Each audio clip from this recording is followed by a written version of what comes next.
November 6, 2019. It's Wednesday night in Brandon, Florida, a sprawling suburb just east of Tampa. If you want to get away from the hustle and bustle of the city, Brandon's where you go. It's known as kind of a quiet, sleepy town, all-American, and just a good place to raise a family. You don't really hear about a lot of crime, especially violent crimes going on in Brandon.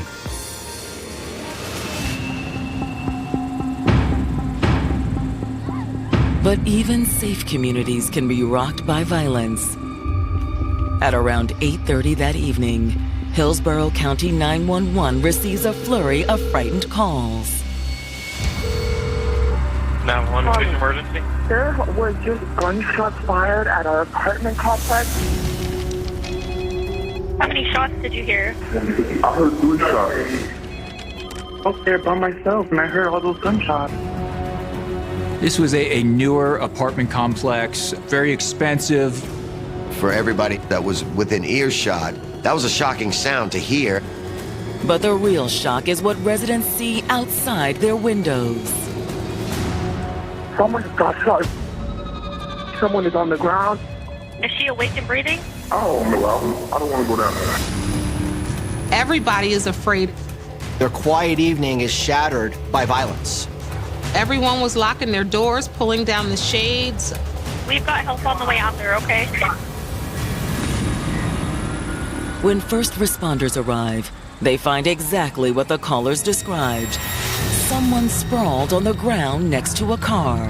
I need some help! This woman lying on the ground is an African-American woman. She's wearing nursing scrubs. Stay with me. The doors of the car were flung open, and there was a pool of blood. And at least one resident of the complex is doing everything he can to help her. He had his own shirt off, trying to stop the blood coming from her body. As first responders take over, the resident is able to give them the woman's identity. What's her name? Renee. Renee Williams.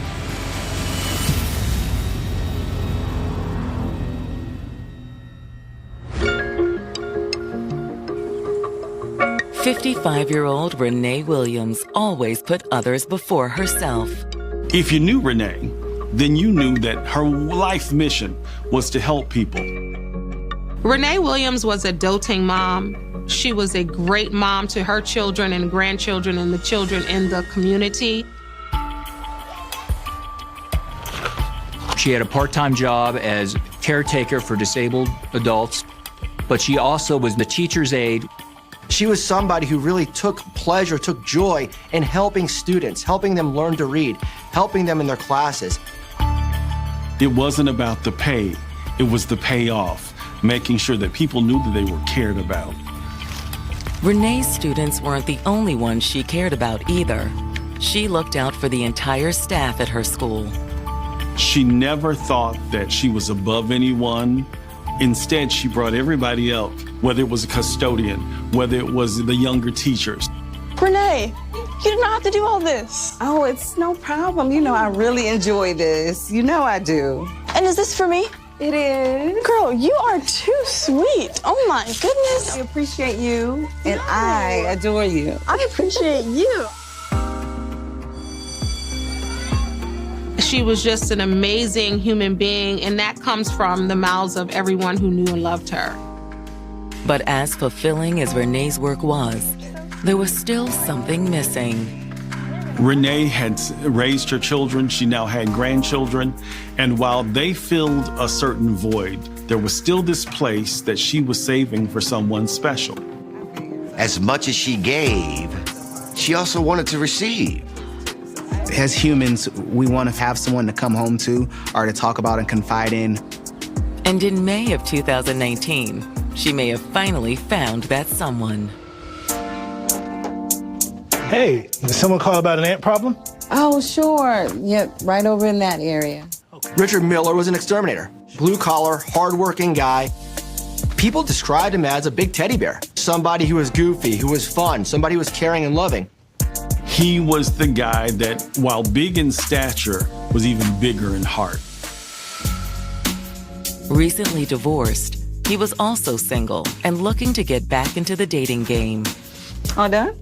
Yeah. I wanted to ask you, were you doing anything this weekend? Are you asking me out? Well, I guess I am. Richard was a jokester, a fun-loving guy.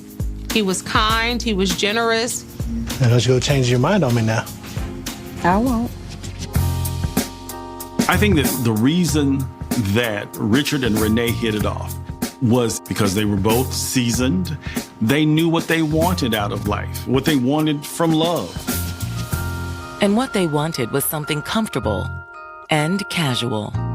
There was no drama with Richard. It's easygoing, it's fun. She thought she found her guy. He was someone she could see spending her golden years with. But now, instead of enjoying the best years of her life, Renee's been found suffering from multiple gunshot wounds outside of a client's apartment. At this point, Renee Williams is clinging to life. She has a pulse, and they have put her on an ambulance and take her to the hospital. As the ambulance pulls away, the officers at the scene turn to the concerned neighbors who've gathered nearby. Shots ring out, and a lot of the neighbors either look out of the windows or come outside their apartment. And one neighbor in particular has vital information. I saw a guy walk away from his car. He had a gun. He saw the shooter walking away from the scene.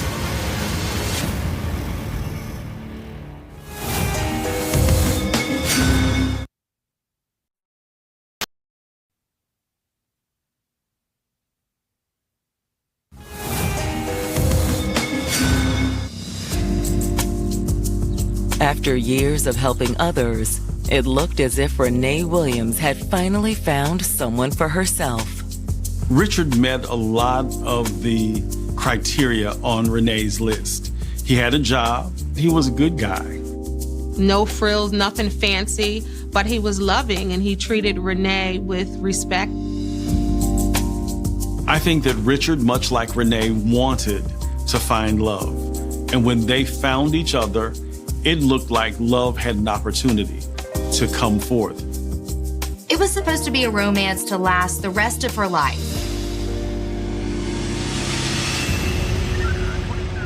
But how long that will be is suddenly in doubt. She'd been shot multiple times while leaving a client's apartment. She's clinging to life.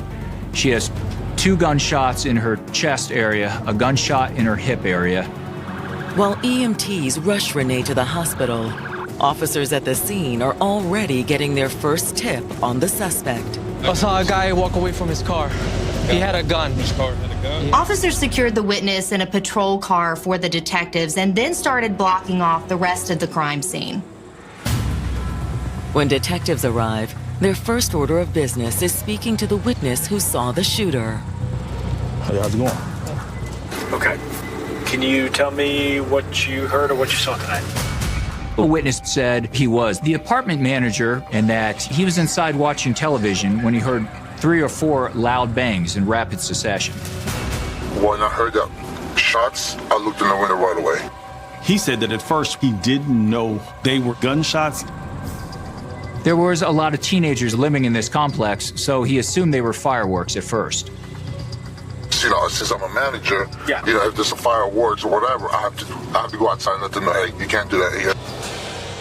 When he happened to glance out the window, he saw a large, heavy-set black male in his 30s or 40s with bald head walking past. Pretty big guy? Oh, yeah, big guy. Do you see his face? No, I barely saw her face. But my wife, she was parked right next to them when she left. The apartment manager says that his wife was leaving and she saw Renee and the man in question as well. The manager's wife had left approximately 30 minutes prior to the shooting. When detectives follow up with the manager's wife, she is able to add a lot more information. There was a car parked right next to my car. There was the woman sitting in the driver's seat. The gentleman had the door all the way open, and he was kind of like kneeled inside her car.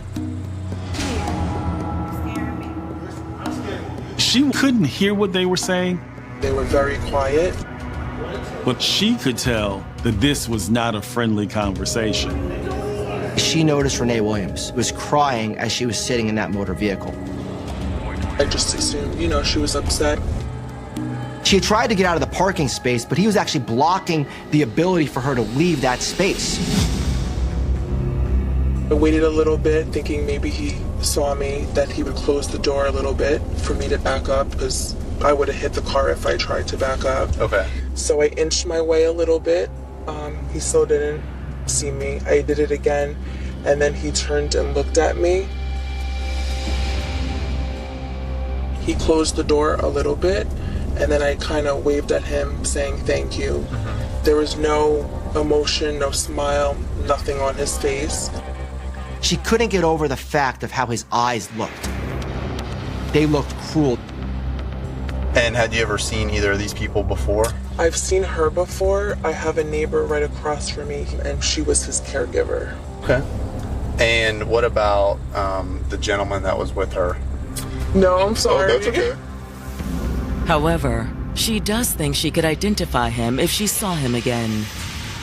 She wasn't some distance away. She was 4 or 5 feet away. And she isn't detective's only witness. Come on, check it out. One of Renee's co-workers had also gotten a look at the suspected shooter. He was coming in to relieve her. This client they had needed round-the-clock coverage.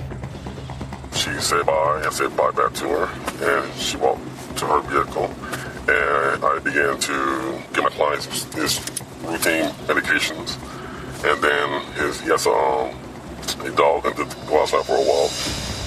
He tells police that once he was outside with the dog, he noticed that Renee was sitting in her car in the parking lot. She saw me, she said hi, I said hi back to her. He also saw what he described as a larger, heavy-set African-American male kneeling in the doorway next to where Renee was. There's nothing else I need to hear. He saw her and this man engage in a very tense, it looked like very intense conversation. All I could hear in that conversation, she was saying something about, I'm stressed out. He said he didn't want to pry, so he put his headphones in and went about his business. And he went back into the apartment. A few minutes later, he heard what he believed to be fireworks. I heard 3 loud big bangs. I didn't think none of it. That is, until he heard the sirens approaching. He looked out and realized that Renee was now lying in a pool of blood. So this witness corroborates everything that everyone else has said. His descriptions matched the other witnesses, but he also didn't recognize the man he saw with Renee. Thank you. I appreciate it. Before detectives move on to try to ID their shooter, they have one more witness to speak with, the man who'd been trying to save Renee's life. He also lived in the complex, taking care of his elderly mother. Are you in the medical field? I had EMT training. Okay. So you knew where to look for a pulse? Yeah. When he saw Renee bleeding on the pavement, he didn't hesitate to rush to her aid. Renee? God, okay. He had his shirt off, trying to use this shirt to stop the blood flowing from her. You're okay. I just, did what I could. But will the neighbor's quick thinking be enough to save her? Detectives are still at the scene when they receive word from the hospital. Sadly, Renee passed away at the hospital. There were no life-saving measures that could have changed the outcome. What was an assault has now been upgraded to a murder. What you got? She didn't make it.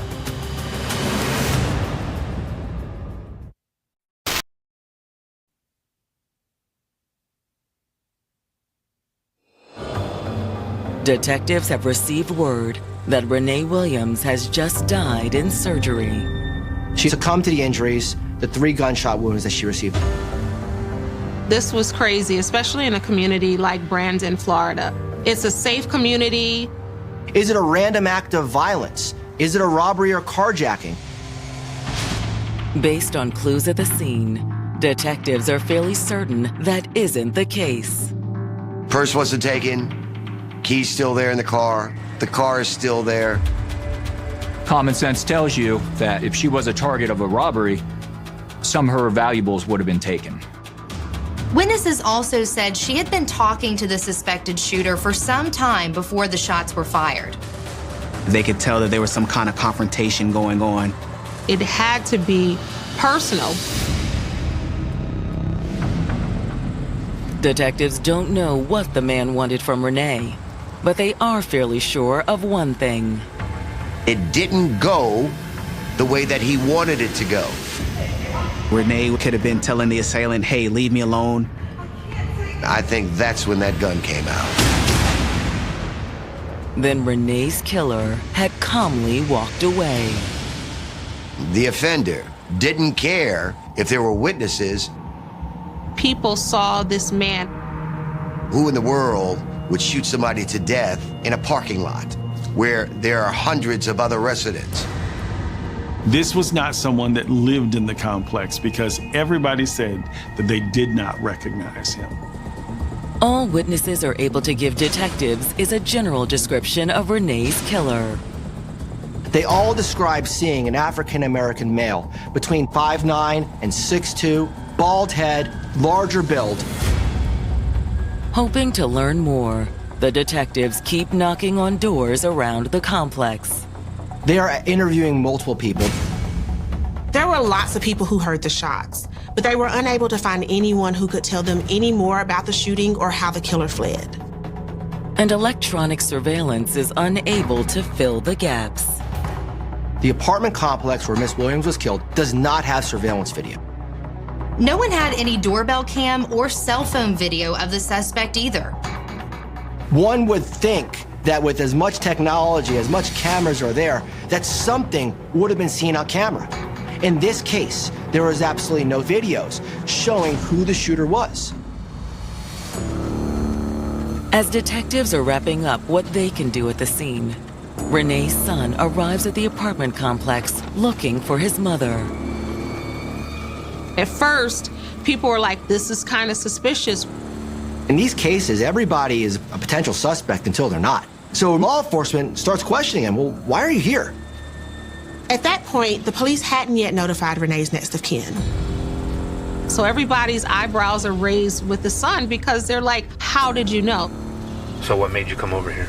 She didn't answer her phone. Okay, she answered her phone. She usually answers her phone? Well, she usually be home. Was she supposed to be home at a certain time? Yeah. What time? About 8:15, 8:30. He attempted to call his mom. When she didn't answer, he raced over to where he knew she would be working. He knew what her schedule was. So he was really a son checking up on his mom.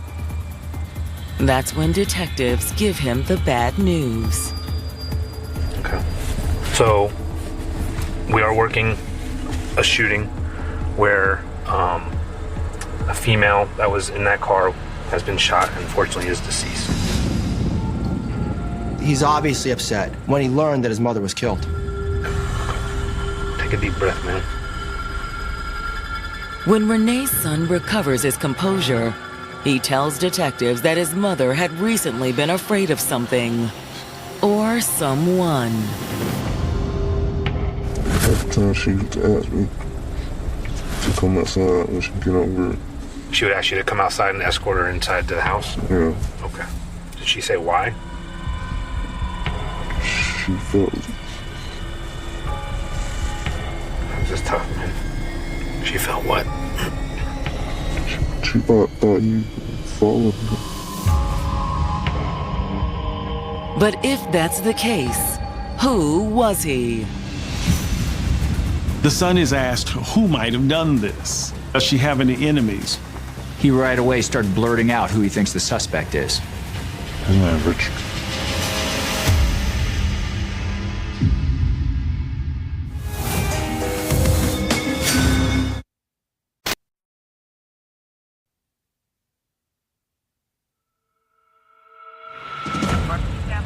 Questioned by detectives after he'd shown up at the crime scene, Renee Williams' son says he thinks he knows who gunned down his mother outside the suburban Tampa apartment complex. The first thing he says is, Richard did it. Who is Richard? His That's a dude she was dating, killed my son. Do you know his last name? Miller. Okay. And are they still dating? No. She had broken it off with him. About how long ago was that? Like a month ago. Did she say why? She couldn't deal with no more. Could the breakup be a motive for murder? Some people cannot handle rejection. Breakups are hard. You know, if one person still feels like they want to be in a relationship and the other person doesn't.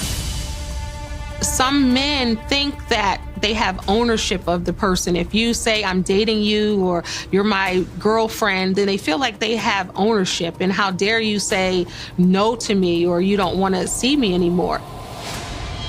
But did it lead to Renee's death? It seems plausible to the detectives. In cases like this, one of the first people law enforcement look to is a significant other or an ex-significant other of the victim. The son did say that Richard did match that description that witnesses have come forward with. Yeah, he's big, he's black, he kind of got a bald head, heavy set. But does that mean Richard is their suspect? This was a very generic description. Has he threatened her before? No?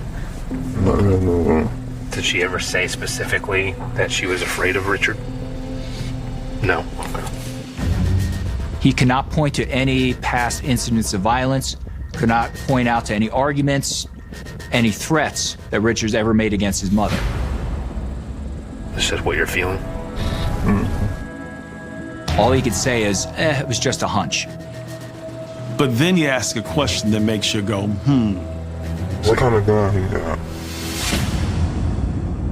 That's an odd question to ask somebody, especially a detective, knowing that your mother has just been killed. The detectives certainly were taken by surprise. What makes you ask that? Because my gun was stolen. Okay.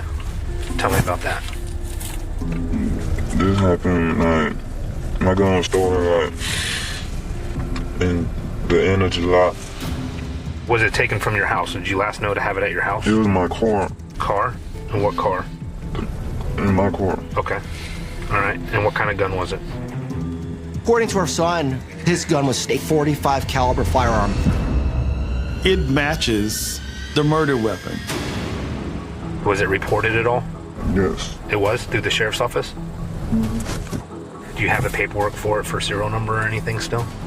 Yes.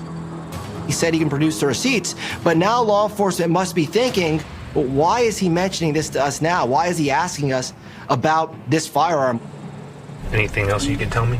That's the only person that I believe did it. Richard, it did what? You're talking about stealing your gun, or you're talking about harming your mom? He believes that Richard is the person who killed his mother. After finishing with Renee's son, detectives head back to the station to dig up background info on Richard. Renee's son didn't know about any violence from Richard toward his mom, but it would be able to give them a better idea of who this guy was. However, detectives don't get far before they receive urgent information from the 911 dispatch center. A few hours after the shooting, a 911 call is made to law enforcement that provides the biggest break in the case. 911, what is your emergency? The woman on the other end said that her ex-husband just shot his girlfriend. He said he did it. And I said, did what? He told me that he killed her. I'm not sure if it's true or not, but I'm actually fearful for my safety. The caller on that other end of that phone was the ex-wife of Richard Miller.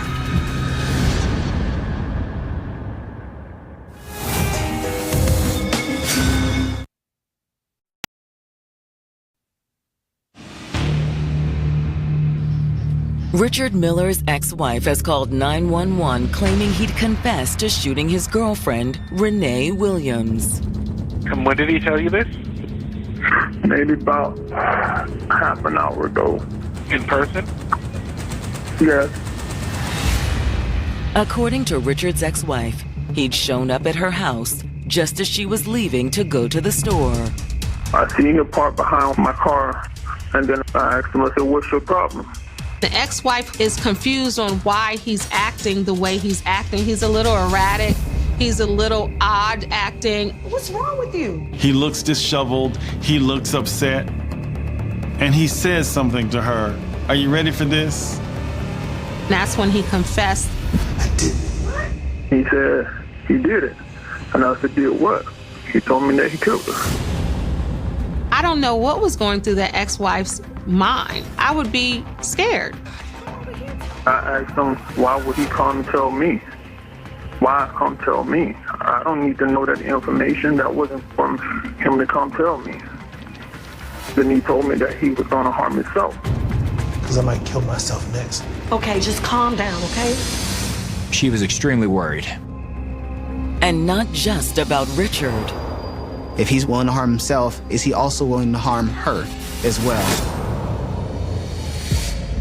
Dispatch passes the ex-wife's information onto the detectives investigating Renee's murder. But is the tip the breakthrough it appears to be? They don't know if it's true. Did Richard really tell her that? There is a chance that the ex-wife may have ulterior motives. You know the old saying, hell hath no fury like a woman scorned. Maybe she had an axe to grind. Maybe she just wanted to get Richard in trouble. False tips are always part of a risk the police have to take, especially as the ex-wife, where they doesn't know what kind of relationship they have. Is she trying to get revenge on him? Hoping for more information, the detectives have Richard's ex-wife come in for a formal statement. If you don't mind having a seat right here, please. You called the sheriff's office to report something that someone had said to you. Is that correct so far? Yes, sir. He said, I did it. And I said, what did you do? Richard says that Renee was playing him, that she was playing with his emotions, and she was playing with his feelings. Then he said, I killed her. She said, at some point in this conversation, Richard said that he's gonna kill himself. He kept saying, well, I might pull back up your house and you might hear a bang and I might off myself in your yard. I can only imagine what she was going through. If I was her, I'd be scared to death. But only if she is telling the truth. Did he describe how he did what he did? I think she cares for someone. And I think she came out maybe to her car or something. And someone else was out maybe taking the trash. But he said he don't think he really seen him. He went back in the house. Mm-hmm. And I guess that's when he did what he did. Did he say exactly what he did? He did say he shot her about 3 times. The fact that the ex-wife knew the number of shots tells me that this statement is true and legit. The information that she reported to law enforcement is corroborated by the testimony of the eyewitnesses. The only question that remains is why Richard would tell her all of this. She let it know that for many, many reasons. They were still close after the divorce. It's unique that a killer would tell his ex-wife, but I think that a lot of people would confide in someone that they trust. People that are dealing with this heavy burden have to talk to somebody. Whatever Richard's motivation was for telling his ex about the shooting, she hadn't hesitated in going to the police. That's the reason why I called, because I figured that I had to. Well, you're doing the right thing. The ex-wife is really the key thing in this case. She ties everything together for law enforcement. But can she also help the detectives take him into custody? When the police asked his ex-wife if she would call to help arrange a surrender or to help talk him down, she quickly says no. Her reasoning behind not wanting to do this is she said that she thought it would agitate Richard. If he knows that I even talked to you guys, he probably would shut down. Okay. After speaking with Richard's ex-wife, law enforcement moves to surround his house in Northeast Tampa. Richard Miller, is the Hillsborough County Sheriff's Department. Come out with your hands raised. Richard was cornered. He's got nowhere to go. This is one of the scariest parts of this whole scenario. Would he give himself up? He's already threatened suicide. Is he going to start shooting at the police?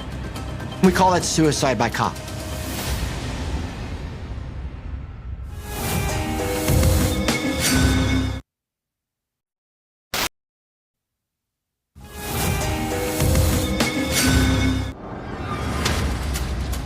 Law enforcement has surrounded the Tampa, Florida home of Renee Williams' boyfriend, Richard Miller. According to what Richard's ex-wife told detectives, he confessed to shooting and killing Renee as she left work on the night of November 6th. She called law enforcement and reported what he told her, with intimate details and facts that established that she was credible. She also told detectives that Richard had threatened to kill himself. And when the SWAT team outside the house calls on Richard to surrender, the result is a tense standoff. We have you surrounded. Come out with your hands above your head. They don't know if Richard is willing to kill one of them or just raise his guns in an act of suicide. There's a great chance that Richard's not going to get out of this alive. After several tense moments, Richard emerges from the house. At the door. His hands in the air. Richard Miller walks out and peacefully surrenders. Stop right there. We have a volatile situation that was able to de-escalate. You have to hand it to law enforcement here in Hillsborough County. They avoided a much more tragic situation that could have harmed their officers, other people in the community.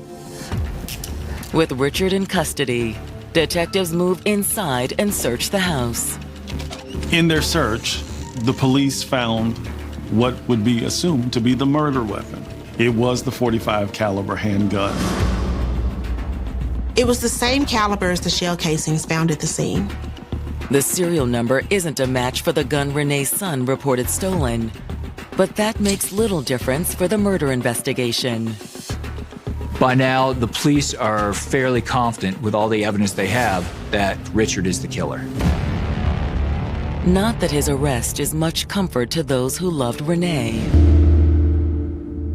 The school that she had spent years working at was extremely saddened. Her principal, all her teachers she worked with at school, everybody appeared to be devastated. There were grief counselors and crisis counselors that were dispatched to the school. She was just such an integral part of the community, constantly giving back.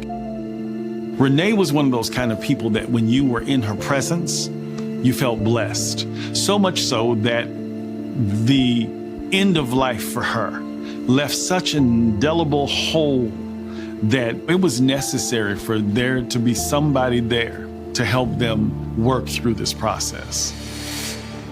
The community is still grieving when Richard goes on trial in January of 2022. Prosecutors go in feeling very, very strong about their case. Richard Miller was a man obsessed. He was obsessed with the victim in this case, Renee Williams. The prosecutors talked about a relationship that was over. They showed text messages and phone calls going back and forth of her saying she wanted nothing more to do with him. And according to prosecutors, the most telling of all was the last text he ever sent to Renee. Never play with a person. They're dangerous. What that tells me is that he was boiling over, he was stewing in the rejection. It drove him to take her life rather than to let her go on without him. So he waits outside of her job. He confronts her. And evidently he didn't like what Renee said. Renee, please, I just need to talk to you. What are you doing here? Talk about what? Little did Renee know that Richard had a loaded .45 on him. I can't do it no more. Renee, just please. leave me alone. I can't take it. Come on, Renee. It's over. You're I can't do it, Richard. You're done? Yes. What are you doing, Richard? What are you doing?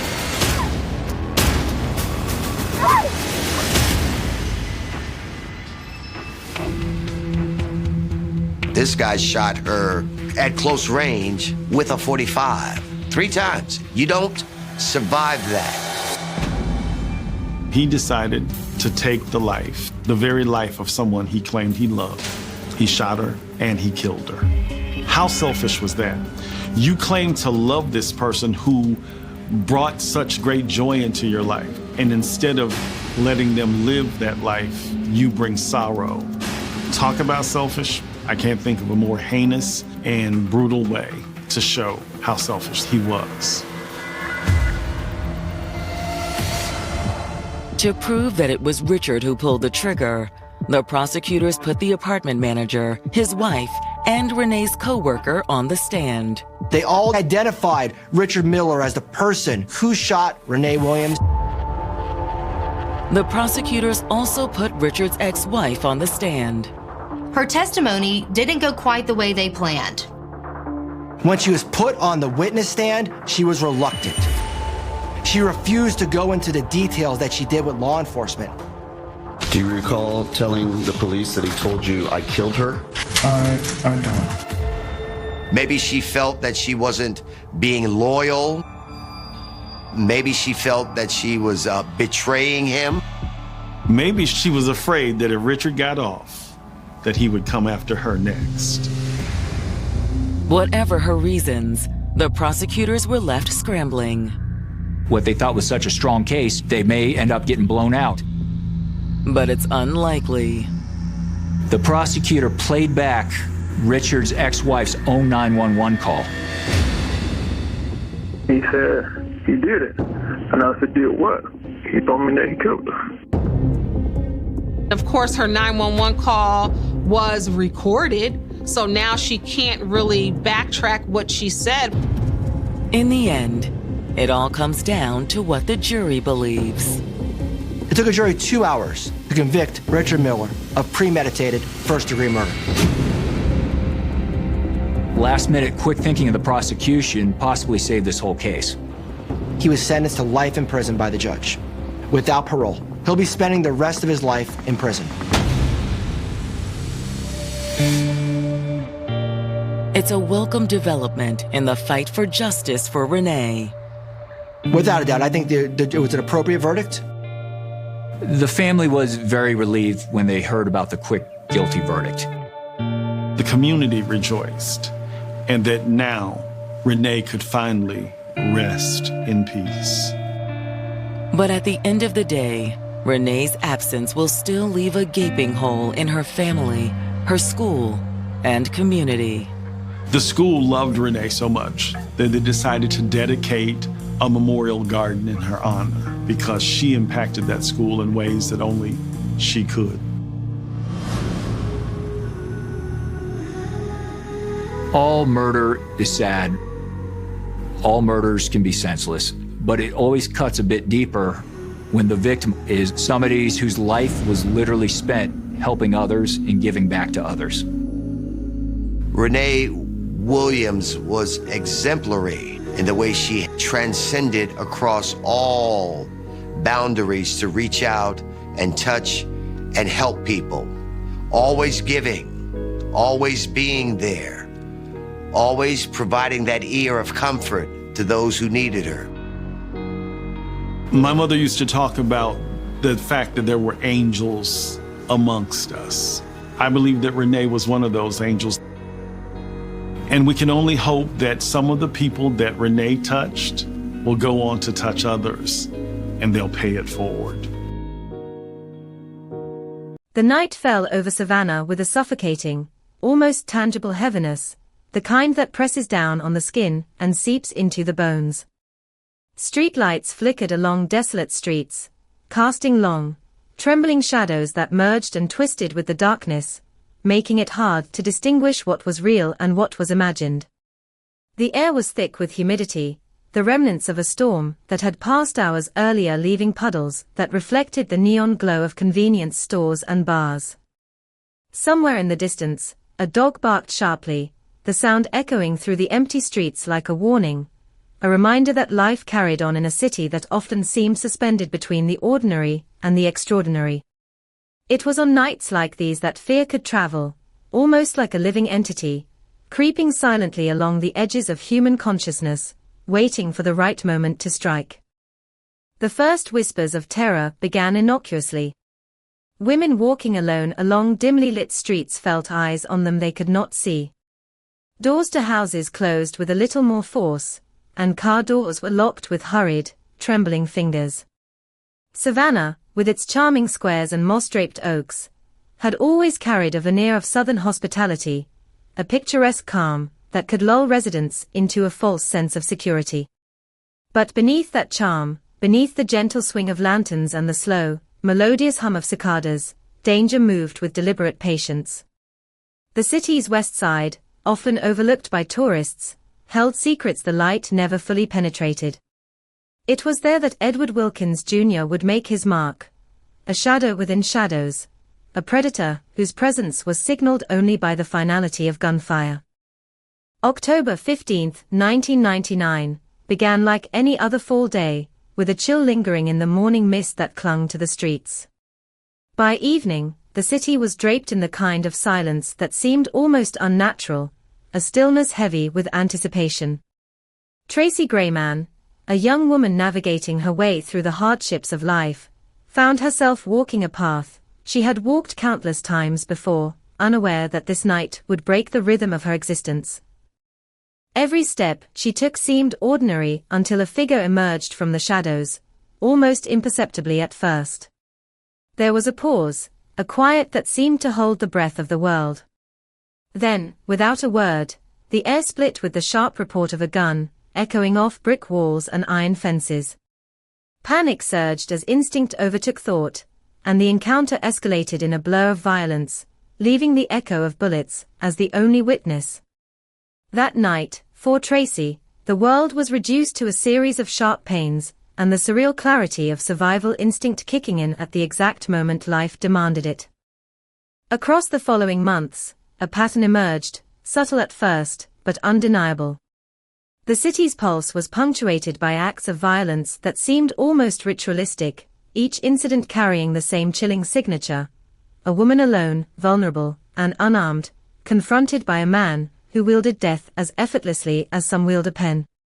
July 15, 2000, brought the second attack, a confirmation that the first was not an isolated act of cruelty, but a calculated beginning of a terrifying series.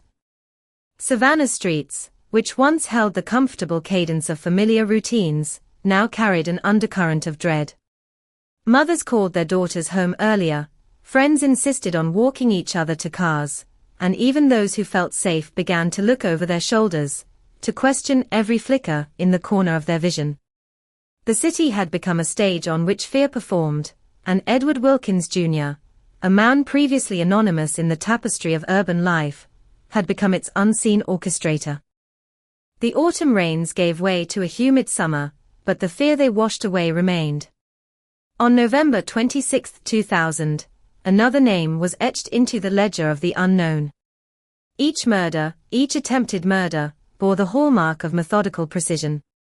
The sound of a 9mm bullet leaving its chamber was the common thread connecting the disparate locations, an invisible signature that tied together the victims' fates.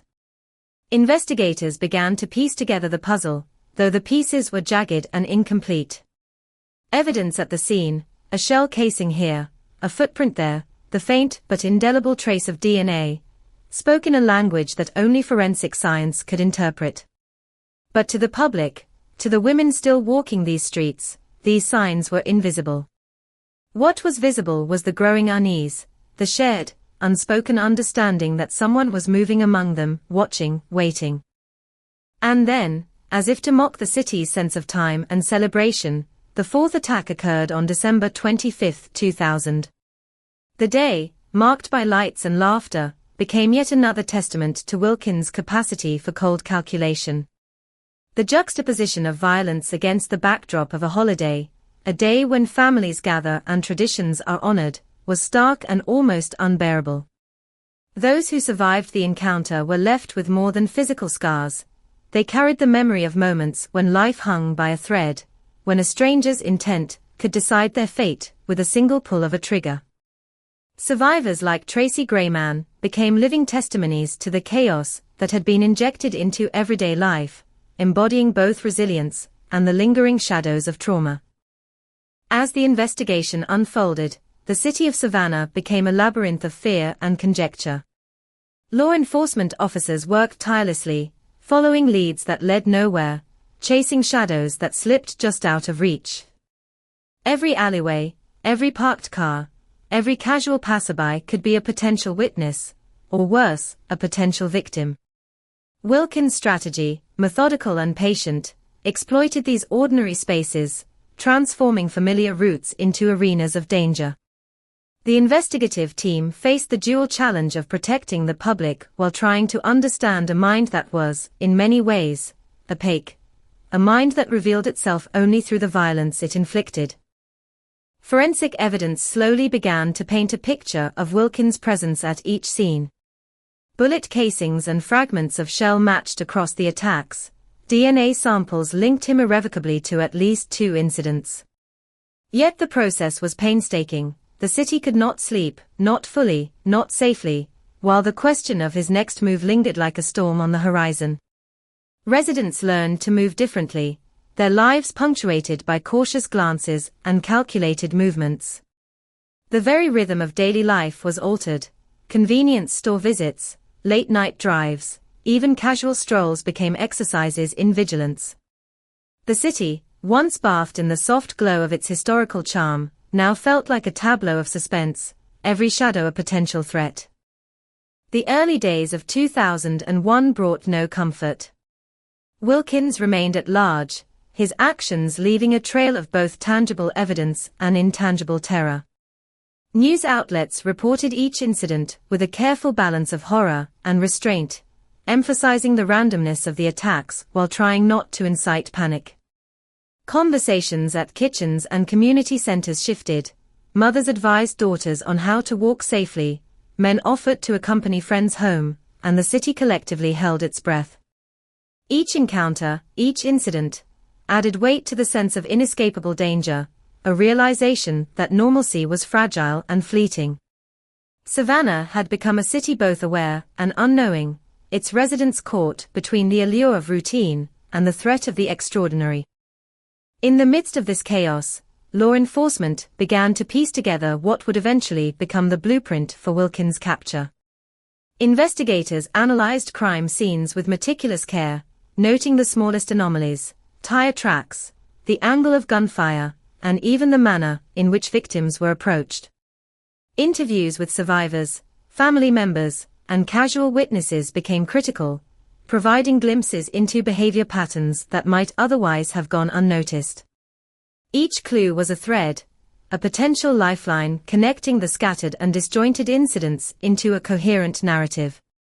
The psychological toll on investigators mirrored that of the city at large: long hours, sleepless nights, the burden of knowing that a dangerous individual was still free, still observing, still deciding who would live and who would die next. The crescendo of tension reached a fever pitch with the emergence of physical evidence directly linking Wilkins to the crimes. DNA samples from crime scenes matched his, confirming suspicions and narrowing the field of possibilities. Witness accounts, previously fragmented and uncertain, began to coalesce into a clear identification. The moment when Tracy Grayman could finally place a face to the terror she had endured was seismic, not only for her but for a city long gripped by fear. For the first time, the abstract danger lurking in the streets became a tangible presence. Wilkins was no longer just a shadow, a specter of whispered warnings. He was real, present, and accountable.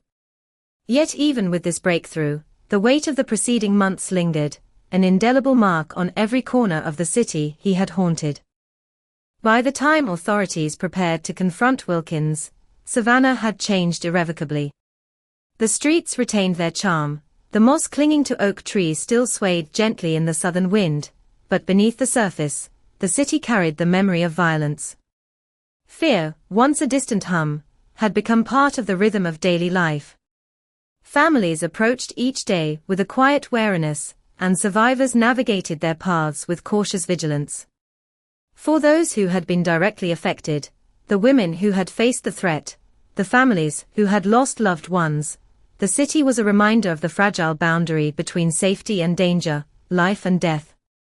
And in this liminal space, Edward Wilkins Jr. loomed large, a figure whose actions had irrevocably reshaped the perception of a community once confident in its peace. It was in these moments of collective tension, anticipation, and dread that the story of Edward Wilkins Jr. began, not as a tale of statistics, legal proceedings, or sensational headlines, but as an intimate chronicle of fear, resilience, and the insidious presence of evil within the everyday. The city, with its cobbled streets and historic facades, had become both stage and witness, its character as inextricable from the horrors that unfolded. Savannah had been seen through a lens of normalcy, yet the violent disruption forced an awakening, a recognition of vulnerability, and the stark reality that evil often strikes quietly, without warning, in the places we least expect. And so the hook of this story, the moment that pulls the listener into the dark, winding corridors of crime and consequence, was not the act of violence itself, nor the sensational headlines that followed, but the tension that preceded each step, the silence that heralded the storm, and the awareness that, in the midst of ordinary life, extraordinary danger can reside, waiting, patient, unobserved, until it chooses to reveal itself in a flash of inevitability. The story of Edward Wilkins Jr. is not only a tale of crime, but a meditation on human fragility, the unpredictable nature of evil, and the resilience of those who refuse to surrender even when faced with the most incomprehensible forms of darkness. Savannah, Georgia, is a city draped in history, a place where time seems to linger between the Spanish moss hanging from oak branches and the brick streets that wind through centuries-old neighborhoods. On first glance, it is charming, picturesque even, with antebellum homes lining the squares, fountains gurgling softly in the quiet heat of the afternoon, and the low, melodious hum of cicadas that drifts across every open window. Tourists stroll the streets during the day, cameras in hand, capturing the romanticized vision of southern gentility, unaware that shadows often linger in corners their eyes cannot see. But for those who live on the west side, the story is different. There, the charm is interlaced with hardship, the elegant facades concealing streets where danger and desperation quietly exist alongside tradition and beauty. The west side of Savannah, where most of Edward Wilkins Jr.'s attacks occurred, is a patchwork of residential neighborhoods, aging industrial lots, and pockets of commercial activity. The streets are narrower here, with cracked sidewalks and faded painted lines, the occasional neon sign flickering erratically in the night. Small corner stores offer groceries, cigarettes, and an odd assortment of goods, their proprietors familiar with the rhythm of the neighborhood, the local characters who come and go. Some streets are lined with modest homes, their paint peeling, porches sagging under the weight of decades, while others are abandoned, windows boarded, lawns overgrown. The area carries the scent of old wood, damp earth, and the faint tang of gasoline from cars idling in dimly lit driveways.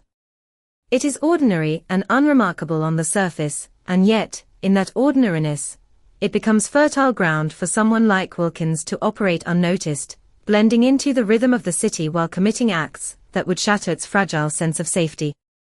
The people who inhabit this part of Savannah are a mixture of long-time residents and transient individuals. There is a community that looks out for one another, though that vigilance is often fractured by fear, necessity, and distrust. Women who work in the sex trade traverse the streets with a practiced caution, knowing that danger could arrive at any hour, from any direction. They understand that the night can be both opportunity and threat, that the very anonymity that allows them to earn a living can also render them vulnerable. This environment of constant negotiation, between independence and survival, visibility and invisibility, creates an atmosphere that is both tense and resilient, the delicate balance that Wilkins would come to exploit with deadly precision. Life in Savannah moves at its own measured pace. The mornings are humid and soft, the sky often tinged with the gentle pinks and oranges of dawn. Street sweepers and delivery trucks rattle along the uneven streets, their presence a reminder that the city is alive, that business continues even as the shadows linger.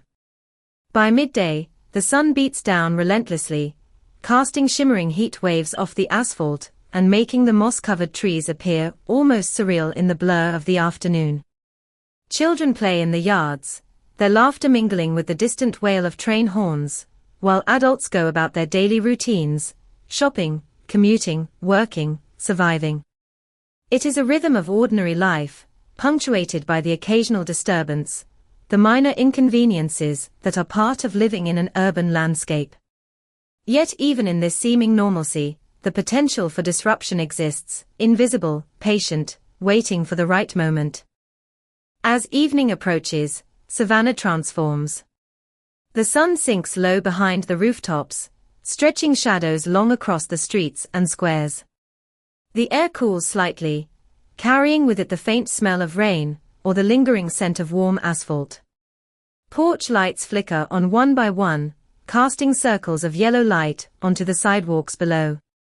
Night creatures stir, the chirp of crickets, the hoot of an owl, the soft rustle of a cat weaving between cars. Street lights flicker intermittently, some struggling against the darkness, as though their illumination itself is threatened. It is at this hour, as the ordinary transitions into the nocturnal, that the city's vulnerabilities become most apparent. Footsteps echo differently, eyes strain to see shapes moving along dim alleys, and even the familiar becomes suspect.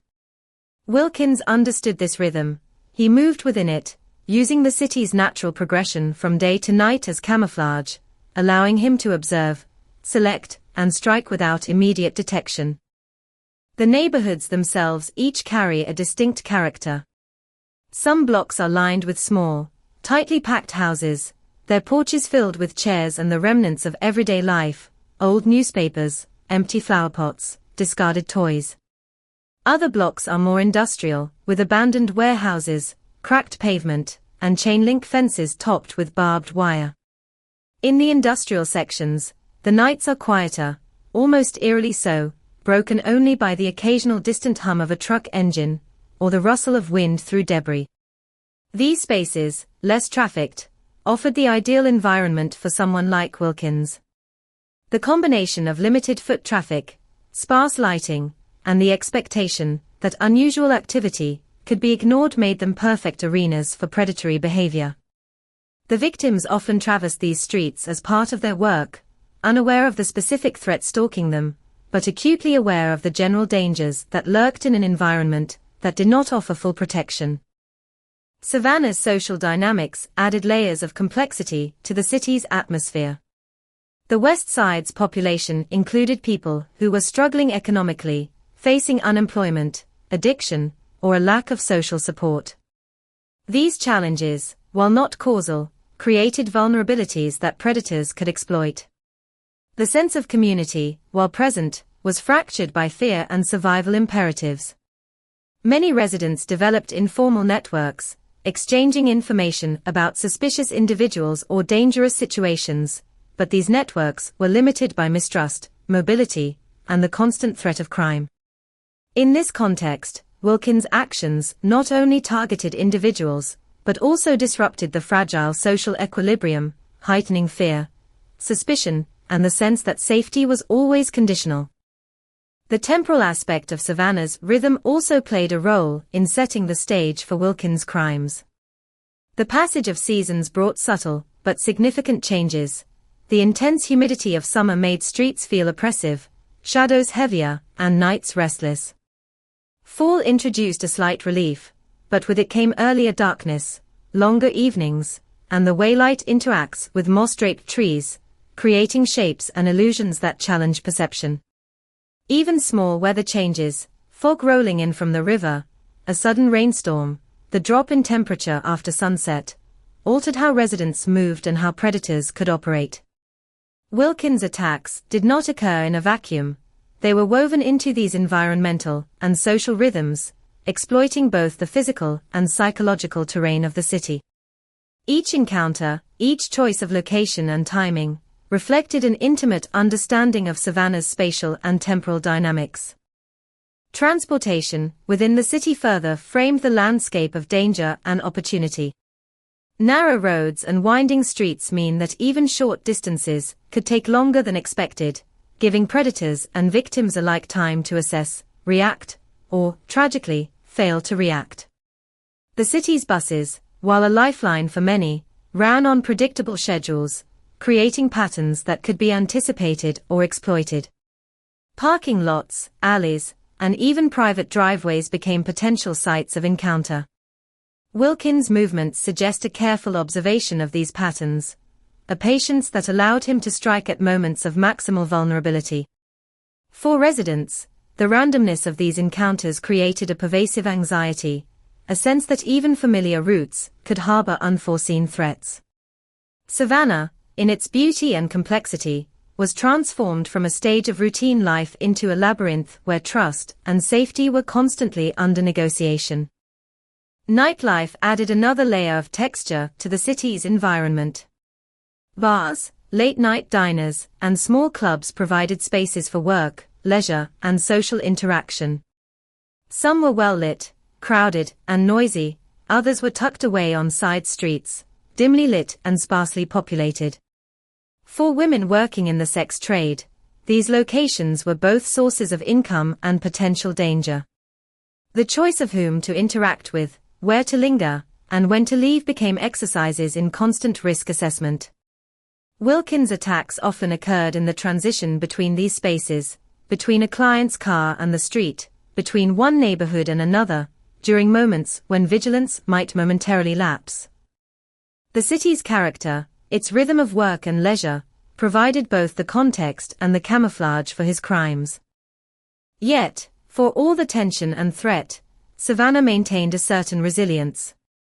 The same streets that concealed danger also fostered community, the same porches that served as silent witnesses to fear also hosted laughter, conversation, and the mundane rituals of life.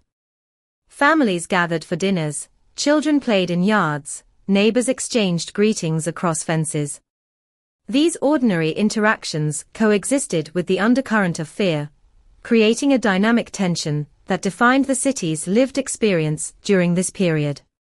It was this juxtaposition, the simultaneous presence of beauty and menace, familiarity and danger, that made Savannah both compelling and tragic in the context of Wilkins' crimes. In this environment, Edward Wilkins Jr. emerged not as a spectacle, but as a silent, deliberate presence. His understanding of the city, its rhythms, its vulnerabilities, allowed him to navigate its streets with confidence and purpose. Each victim's encounter was the culmination of observation, patience, and calculation, and the city itself became an unwitting participant in his acts.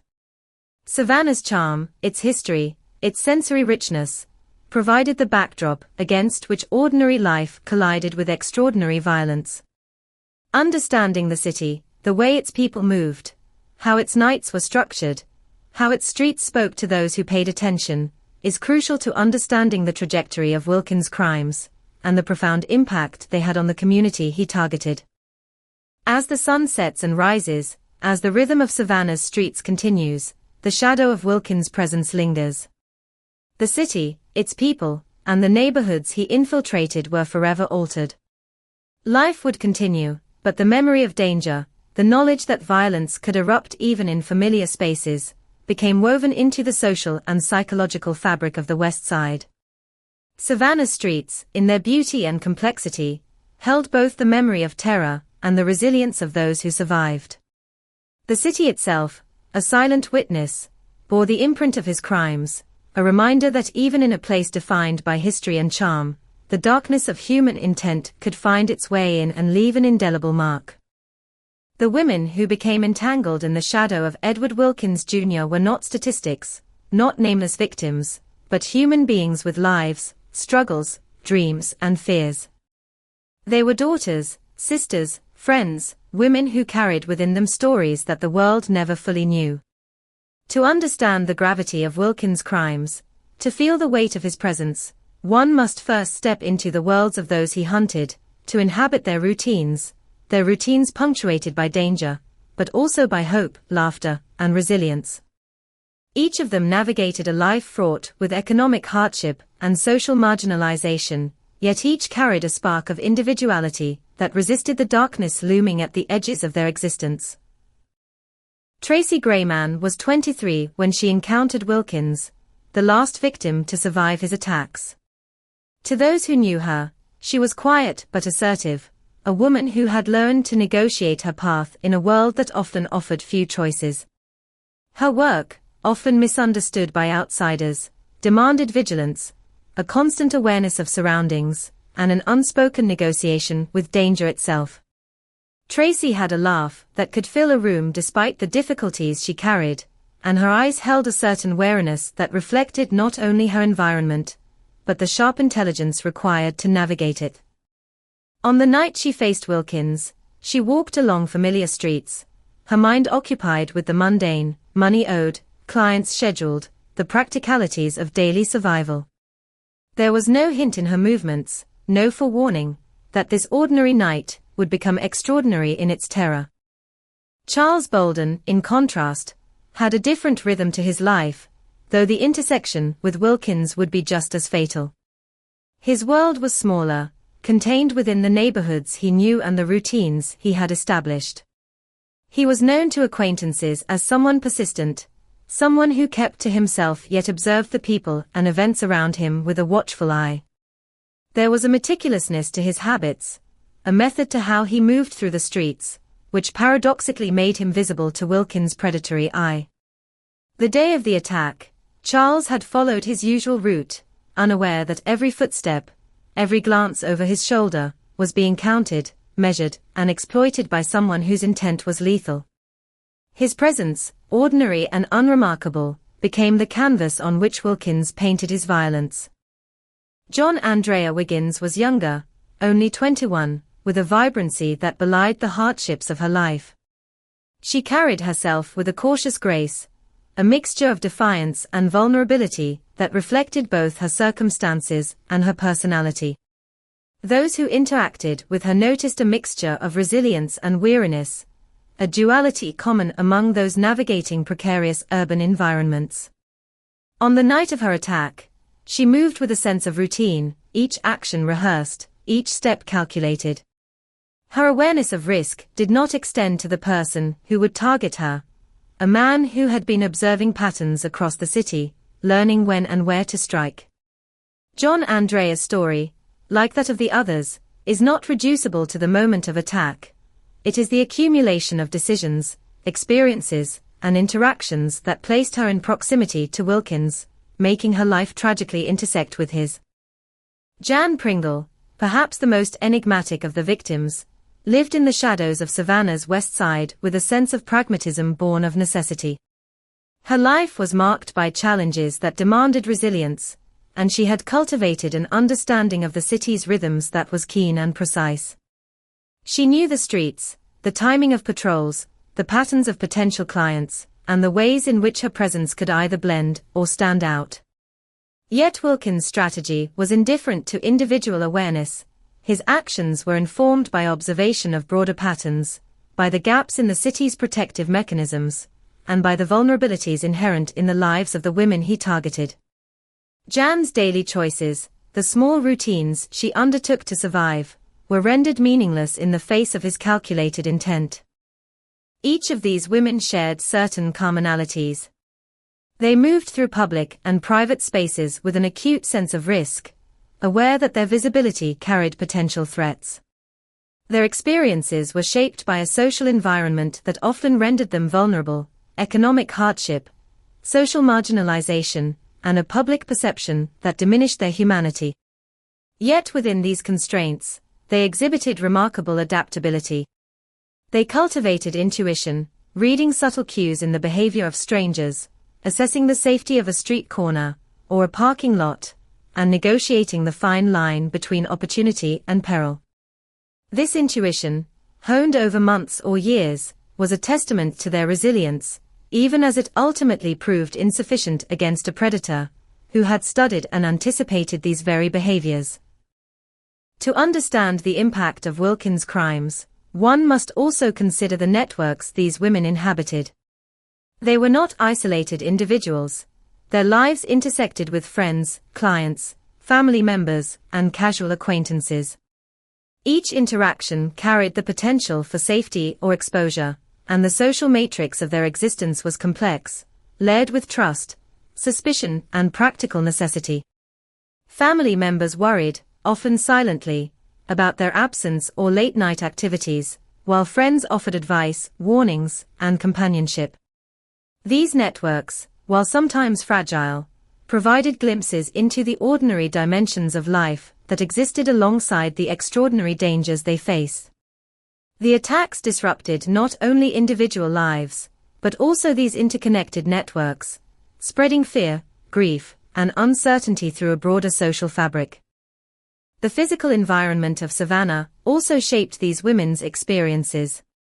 Narrow streets, dim lighting, and intermittent traffic created spaces where visibility and exposure were in constant tension. Sidewalks were uneven, curbs cracked, and corners shadowed, all contributing to a sense of vulnerability. The scent of the city, damp earth, exhaust fumes, cooking odors from nearby restaurants, formed an olfactory backdrop that might seem mundane, but carried with it the texture of lived experience.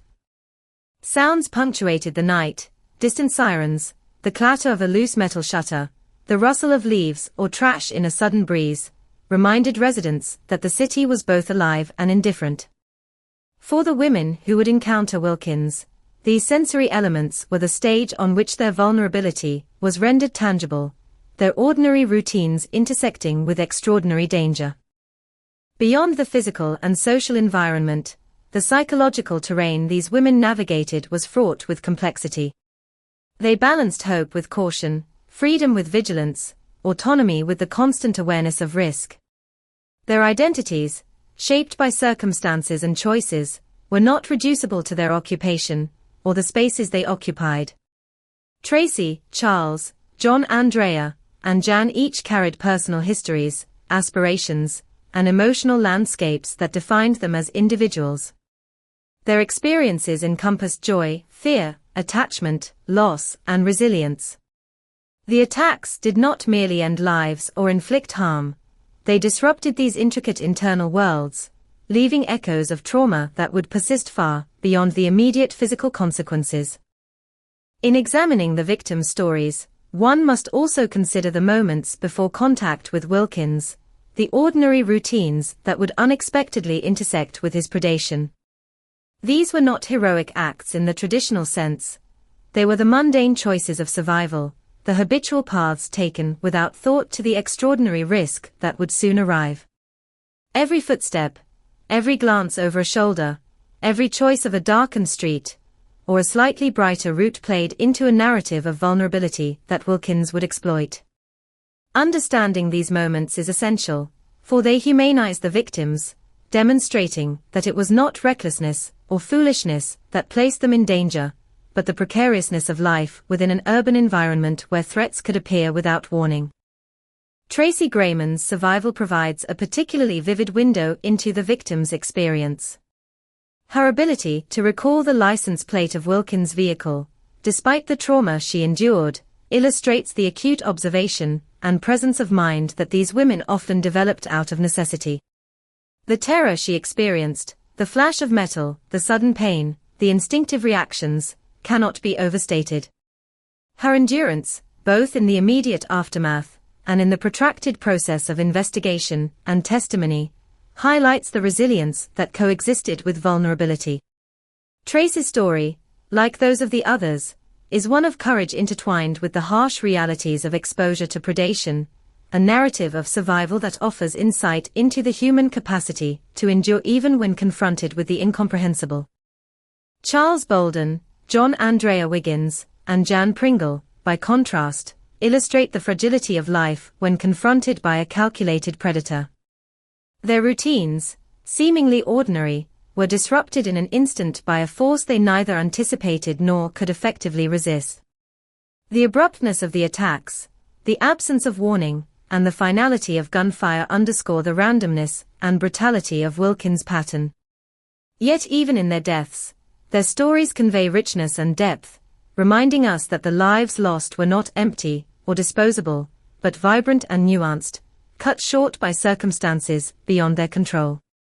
Their narratives, reconstructed through interviews with acquaintances, family members, and surviving witnesses, provide a mosaic of human experience that deepens the listener's understanding of the stakes, the loss, and the emotional terrain navigated by those left behind.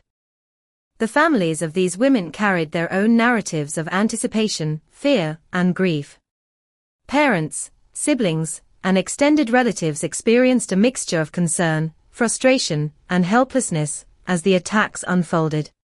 Each night brought new questions. Was she safe tonight? Did she arrive home? Could the police protect her? These uncertainties became burdensome, eroding the illusion of security that family life often provides. The eventual deaths of Charles, John Andrea, and Jan, and the near-fatal attack on Tracy, left scars that were both visible and invisible, visible in grief-stricken expressions, invisible in the lingering anxiety, disrupted routines, and altered sense of safety. The social fabric of these families was irrevocably altered, as the violence did not merely remove individuals, but fractured relationships, eroded trust, and reshaped their perception of the world.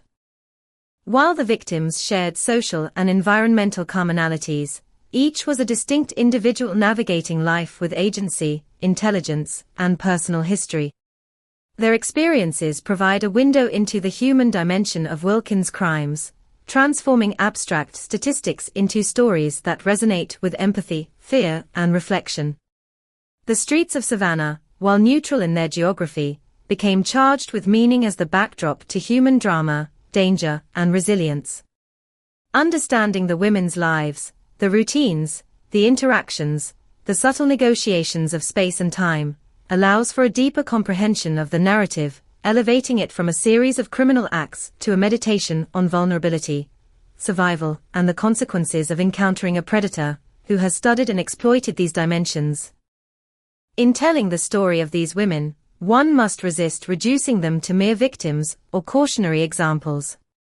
They were, in life, complex and multifaceted, their identities shaped by circumstances, choices, and aspirations. Their encounters with Wilkins reveal not only the predatory mechanics of his actions, but also the everyday courage required to exist within a landscape of risk. The ordinary becomes extraordinary in the context of their experiences, illuminating the interplay between human resilience and human vulnerability. To narrate their stories with fidelity is to honor their humanity, to acknowledge the richness of lives that were disrupted or destroyed, and to situate Wilkins' crimes within a social and psychological context that deepens understanding without diminishing empathy. The interplay between the city, the environment, and the lives of these women creates a tapestry of tension, hope, and vulnerability. Savannah's streets, buildings, and social dynamics provided both opportunity and peril, a duality navigated daily by the victims. Their choices, often pragmatic, were insufficient to fully protect them against a predator who had observed, anticipated, and exploited patterns in human behavior. Yet even as Wilkins' violence claimed lives and inflicted trauma, the women's stories are also about agency, adaptation, and the capacity to persist in the face of imminent threat. Their narratives, woven together, reveal the human stakes of the events that unfolded, providing the emotional and psychological context that transforms a chronicle of crime into a deeply affecting story. The stage is set for understanding not merely the crimes, but their profound human impact. Each victim's life, fully realized in their hopes, routines, and interactions, provides insight into the social, psychological, and environmental dynamics that Wilkins manipulated. The stories of Tracy Grayman, Charles Bolden, John Andrea Wiggins, and Jan Pringle illuminate both the fragility and resilience of human existence, offering a lens through which to interpret the patterns, choices, and consequences that defined their encounters with Wilkins. To narrate these experiences with care, nuance, and emotional fidelity is to honor their lives, to contextualize the terror they faced, and to render visible the humanity that exists even in circumstances dominated by predation and fear. The first time someone noticed something was terribly wrong, it wasn't the shrill wail of an alarm, or the flashing lights of emergency responders. It was the unsettling absence, the sense that a routine moment had been ruptured by the unimaginable. In Savannah, the West Side had grown accustomed to the rhythms of life, footsteps on cracked sidewalks, the soft hum of passing cars, the distant murmur of television through open windows. But that rhythm was interrupted, fractured, when the bodies of Charles Bolden, John Andrea Wiggins, and Jan Pringle were discovered, and when Tracy Grayman emerged from the chaos, blooded and trembling, the city understood that the terror was no longer hypothetical, it was tangible. The first crime scene, that of Charles Bolden, was unearthed on a cool October morning in 1999. Dawn had barely begun to stretch its light over the city, painting the brick streets in muted oranges and pinks, when a neighbor, walking their dog along the narrow street, noticed the stillness that did not belong. Bolden's body lay partially obscured by a low hedge in the front yard, the grass beneath him flattened as though the earth itself had recoiled. The neighbor froze, the dog tugging at the leash, ears alert and whining, a low whimper that seemed to echo the human instinct to understand danger. There was no movement from the figure on the ground, and in the quiet of the early morning, the first real sense of horror began to take hold. The air was sharp, tinged with the smell of damp soil and something acrid, faintly metallic. It was blood. The sight of it, dark against the pale green of the grass, struck a visceral chord, turning the ordinary street into a tableau of terror. The discovery of John Andrea Wiggins' body months later carried with it a similar shock, though compounded by dread, the understanding that the first incident was not an anomaly, that the danger was mobile, patient, and deliberate. John Andrea had been found in a shadowed alleyway, the walls closing in like the city itself had conspired to hide the crime. Her shoes were scuffed, her clothing disheveled, yet there was a strange stillness to her posture, as if the final act had frozen her mid-movement. Investigators noted immediately the telltale evidence of gunfire, the precise pattern of wounds, the small, dark holes in the fabric, and the faint residue of powder on the surrounding surfaces. This scene, like the first, was punctuated by sensory details that were both ordinary and grotesque, the scent of wet concrete, the distant hum of a generator in a nearby lot, the whisper of wind through loose debris, and yet every element of the environment became an instrument in the forensic symphony that would eventually point toward the perpetrator. Jan Pringle's murder, in late November 2000, followed a disturbing pattern, solidifying a chilling narrative. She was found slumped against a chain-link fence bordering an abandoned industrial lot, the surrounding area littered with leaves, trash, and the detritus of neglect. The wind carried the smell of rust and decay, blending with the sharp tang of her blood in a manner that was both mundane and horrifying. Investigators noted the similarity in the caliber of the weapon used across all three murders, 9mm rounds fired with consistency and precision. The arrangement of the crime scene, the angle of the wounds, and the apparent selection of locations, relatively isolated, with minimal chance of immediate observation, began to hint at a methodical approach. In each discovery, there was the haunting sense of deliberateness, a signature embedded in the physical evidence, a narrative that spoke not only of violence, but of planning, observation, and cold calculation. Tracy Grayman's experience differed in its immediacy. She was not discovered in death, but in a state of terror, crumpled on a sidewalk, clutching at her shoulder, her breath ragged and uneven. The first responders arrived to find a scene of chaos and confusion, a tableau of survival etched in blood and fear. Her clothes were stained, her hands trembling, and in her eyes was the raw, unfiltered terror of someone who had stared directly into the machinery of death and survived. She could barely speak at first, her voice hoarse from screaming, but fragments emerged, the car, the flash of the gun, the impossibility of escape. Each word she uttered provided crucial leads, but more importantly, it confirmed the fears of investigators and the public alike. The attacks were not isolated. They were part of a pattern, a deliberate targeting of women who navigated the city's streets at night. The process of discovery was painstaking, meticulous, and emotionally taxing. Detectives combed the streets, noting every detail of the environment, every potential witness, every small clue that could point toward the assailant. The forensic teams treated each site as a repository of information, cataloging shell casings, collecting DNA samples, and photographing every element of the scene. At Bolden's residence, vials of evidence were carefully marked and preserved.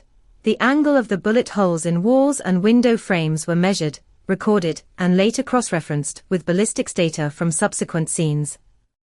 Wiggins' alleyway yielded a similar array of forensic material, from latent fingerprints on discarded packaging to microscopic traces of hair or fibers. At Pringle's industrial lot, investigators collected fragments of evidence, shell casings, tire impressions, and discarded condom wrappers, aware that each item, no matter how mundane, could serve as a thread linking the crimes together. The DNA evidence found at the latter two scenes would prove critical, though at the time of discovery it was just another set of data points, its significance fully realized only after meticulous analysis. Tiny cellular remnants embedded in condom wrappers, collected with sterile swabs, were catalogued and sent to laboratories equipped for forensic profiling. Each fragment, each minute particle, carried within it a code that would ultimately connect Edward Wilkins Jr. to multiple crime scenes. These pieces of evidence, invisible to the casual observer, formed an invisible chain, linking seemingly isolated events into a narrative of premeditated violence. The painstaking work of collection, preservation, and analysis underscored the interplay between patience, science, and human insight required to uncover the truth in the midst of chaos. Witness accounts also shaped the discovery phase. Tracy's recollection of her attacker's vehicle, even with minor discrepancies in the license plate, provided law enforcement with actionable leads. Her description of the man, his gait, the way he carried himself, and the context of their encounter offered insight into behavioral patterns that could be used to anticipate or identify the perpetrator. Other witnesses, though less precise, contributed pieces of the puzzle: the sound of a gunshot in a quiet street, a shadow moving in a window, the sudden screech of tires. Each observation, whether fleeting or vivid, became part of the mosaic, adding texture, context, and direction to an investigation that depended equally on science and human perception. The emotional landscape of discovery was as complex as the physical environment. For the families of Bolden, Wiggins, and Pringle, finding their loved ones dead was a seismic rupture in the fabric of daily life. Grief was immediate, overwhelming, and tangible, manifesting in tears, silent sobs, and the numb disbelief that often accompanies sudden loss. Neighbors and local residents, confronted with the stark evidence of violence in their midst, experienced a mixture of fear, horror, and outrage. The city itself seemed to hold its breath, a collective awareness of vulnerability settling over the West Side. In every discovery, the human cost was as stark as the forensic details, a reminder that statistics and data points could never fully convey the gravity of lives extinguished. For investigators, the discovery of each crime scene presented both challenge and urgency. The patterns were not immediately obvious, and early on, the murders could have been interpreted as isolated incidents, the tragic outcome of circumstance rather than a deliberate sequence. The task of recognizing the links, shared weapon type, similar victim profile, geographic clustering, required careful analysis, collaboration, and intuition. Each scene became a puzzle, the pieces of which were spread across time, space, and the physical environment. Officers worked tirelessly, often in isolation, examining the minutiae of shell casings, footprints, and tire tracks. The physicality of the work, the bending, lifting, photographing, cataloging, was mirrored by the cognitive labor of connecting these fragments into a coherent narrative capable of guiding the next steps of the investigation. The psychological effect on law enforcement was palpable. Each discovery was a confrontation with brutality, a reminder that human life could be extinguished with sudden, calculated violence. The repeated pattern of attack against women in vulnerable positions intensified the urgency, creating pressure to identify and apprehend the perpetrator before further tragedy occurred. Officers, detectives, and forensic specialists navigated the intersection of routine procedure and extraordinary circumstances, balancing methodical evidence collection with rapid, sometimes improvisational decision-making. In these moments, the professional and the human intertwined, shaping the narrative of discovery as both a technical and emotional endeavor. Discovery, in this context, was not a single moment, but a continuum, the process by which the city, law enforcement, and families came to understand the scope and nature of Wilkins' crimes. Each scene added a layer of meaning, a new piece of information, and an additional weight of emotion. The west side of Savannah, familiar and ordinary by day, was transformed by these discoveries into a landscape of dread, each street, alleyway, and corner imbued with the memory of violence. The pattern of attacks, once pieced together, revealed a predator who understood the vulnerabilities of his environment and his victims, who moved with calculation, patience, and lethal precision. The city itself became both witness and participant, its ordinary spaces transformed into sites of extraordinary horror. By the time Tracy Grayman's near-fatal encounter was fully processed, investigators had begun to recognize the contours of Wilkins' modus operandi. The forensic evidence, eyewitness accounts, and geographic clustering pointed toward a single perpetrator operating with a combination of planning and opportunism. Each discovery, each collection of data, contributed to the emerging narrative, forming the foundation upon which charges would eventually be constructed. The meticulous cataloging of shell casings, DNA samples, and witness statements was not just a technical exercise, it was an act of constructing justice from fragments, a way to honor the lives disrupted and ensure that the stories of Bolden, Wiggins, Pringle, and Grayman were not reduced to anonymous entries in a ledger of crime. In retrospect, the discovery phase illustrates the convergence of human observation, forensic science, and social awareness.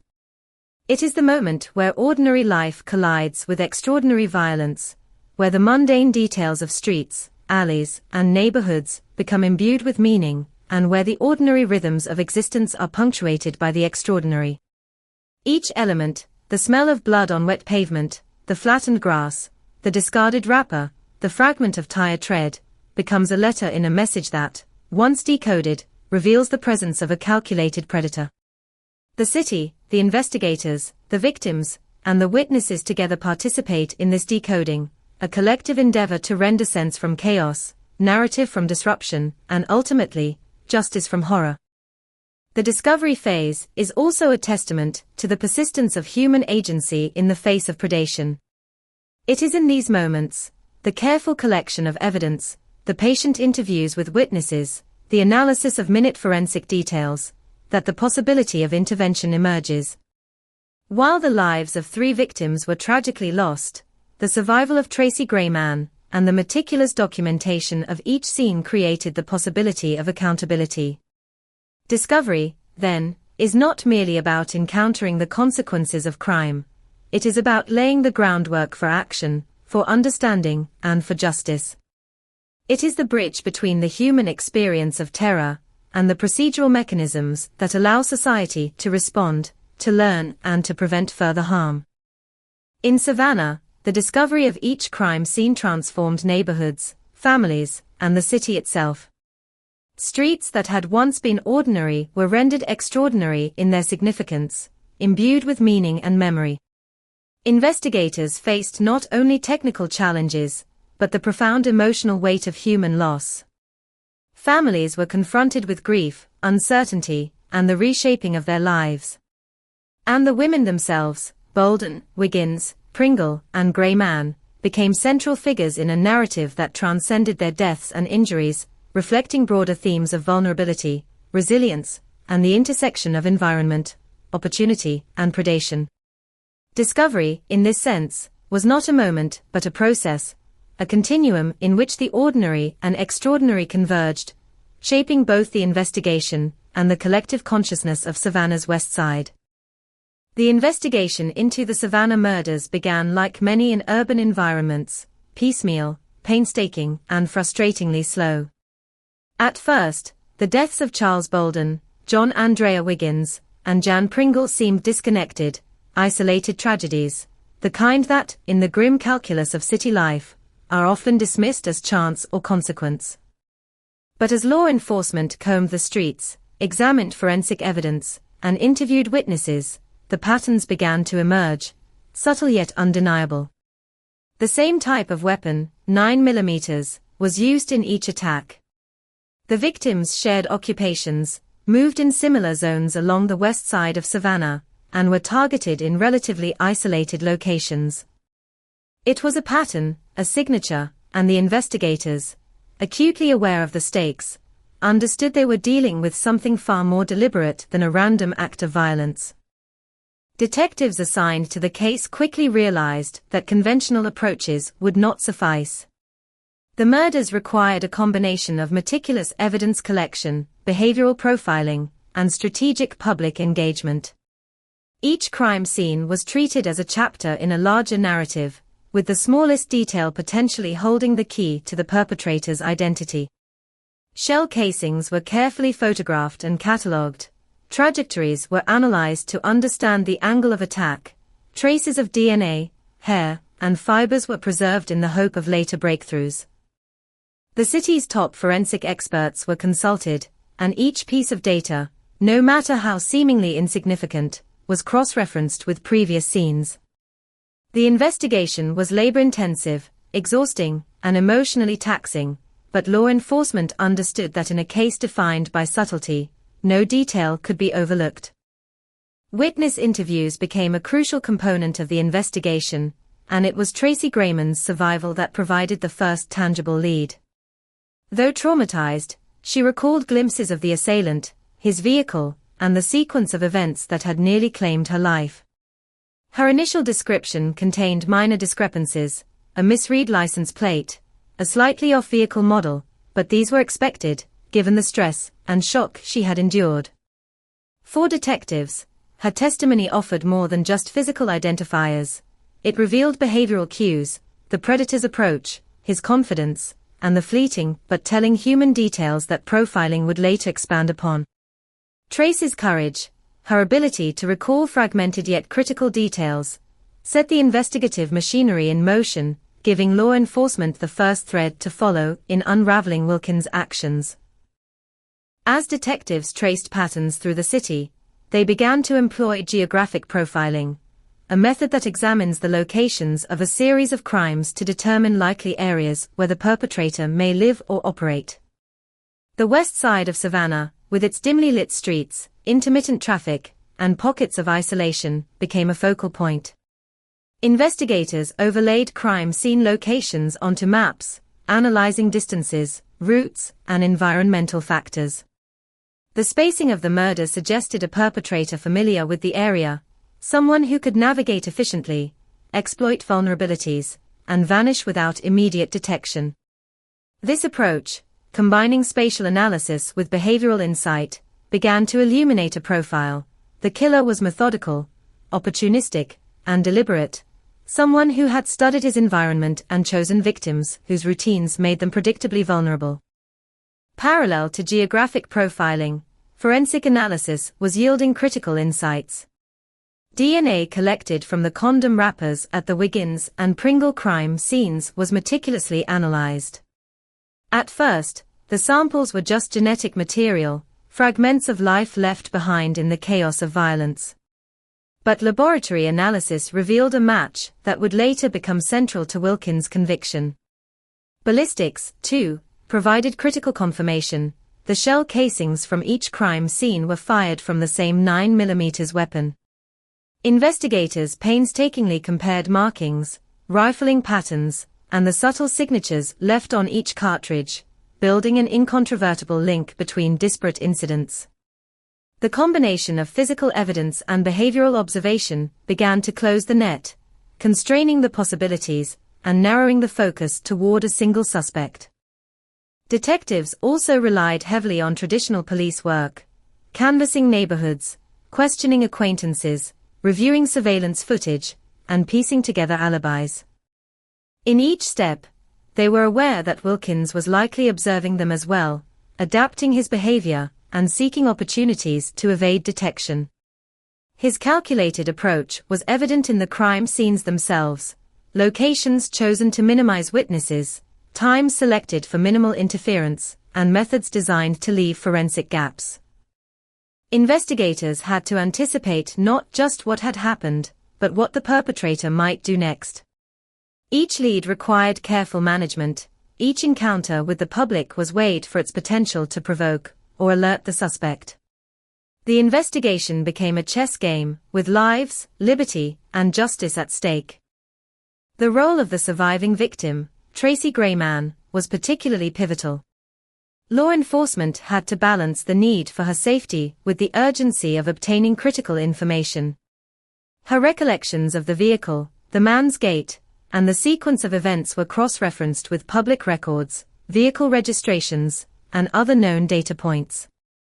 Minor inconsistencies were scrutinized, yet the core of her testimony was clear. She had seen the attacker, and she could recognize him. Law enforcement arranged controlled identification processes, preparing for the eventual confrontation in court.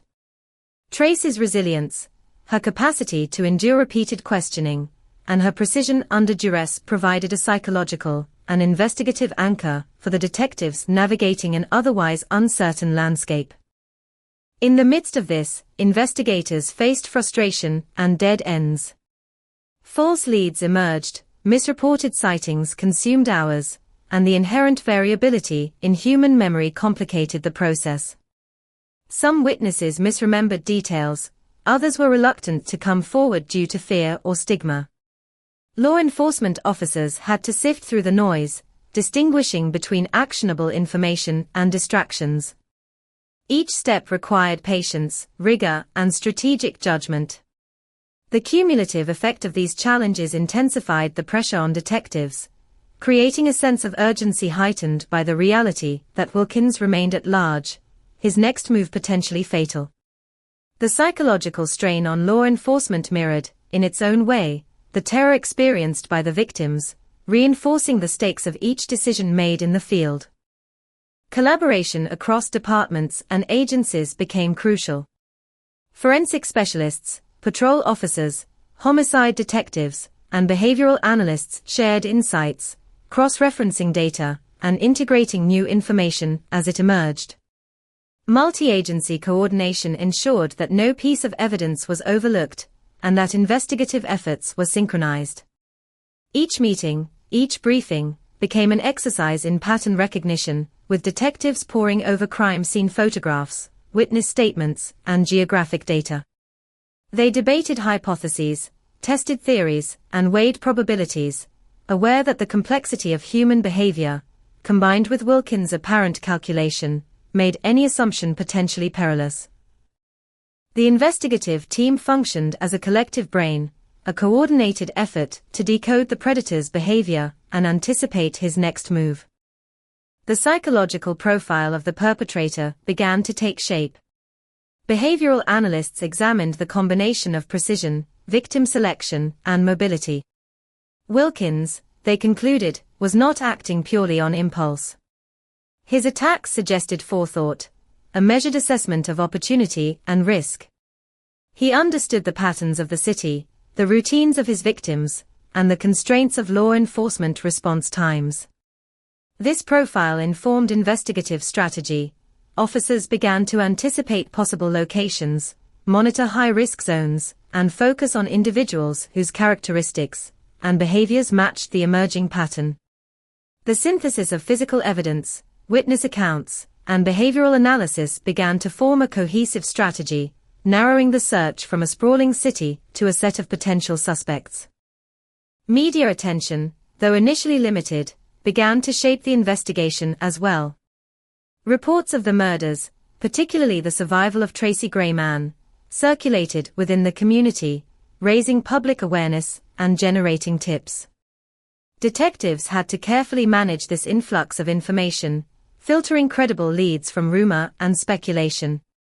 The interplay between media, public perception, and investigative work became another layer of complexity, requiring both strategic communication and selective disclosure. Each tip, each eyewitness report, had to be evaluated not only for accuracy, but for its potential to influence the behavior of the perpetrator, who could monitor news coverage and adjust his patterns accordingly. The investigative team operated within a constantly shifting landscape, balancing transparency with tactical caution. As months passed, the combination of forensic breakthroughs, witness testimony, and behavioral profiling began to converge. DNA matches provided a critical thread connecting crime scenes, while traces identification offered a personal link to a suspect. Ballistic analysis confirmed the use of a single weapon, reinforcing the pattern across multiple attacks. Each piece of evidence was meticulously documented, cross-referenced, and prepared for legal scrutiny. Detectives could now begin to focus on individuals who fit both the behavioral profile and the forensic footprint, refining their attention to a manageable set of possibilities. The once elusive pattern was becoming increasingly concrete, the shadowy figure stalking Savannah rendered identifiable by the careful accumulation of scientific, observational, and human intelligence. In this phase, law enforcement also considered the broader social and environmental context. The west side of Savannah, with its isolated streets and pockets of vulnerability, provided both opportunity and limitation for the perpetrator. Investigators analyzed traffic patterns, lighting conditions, and the typical behavior of residents and pedestrians. They considered the psychological aspects of victim selection, the predator's need to control, and the likelihood of detection or resistance. This comprehensive approach, integrating environmental analysis with forensic and behavioral evidence, enabled detectives to anticipate potential future attacks, develop preventive strategies, and narrow their surveillance and investigative focus. The city itself became a component of the investigation, a landscape whose contours, shadows, and rhythms were studied as meticulously as any physical clue.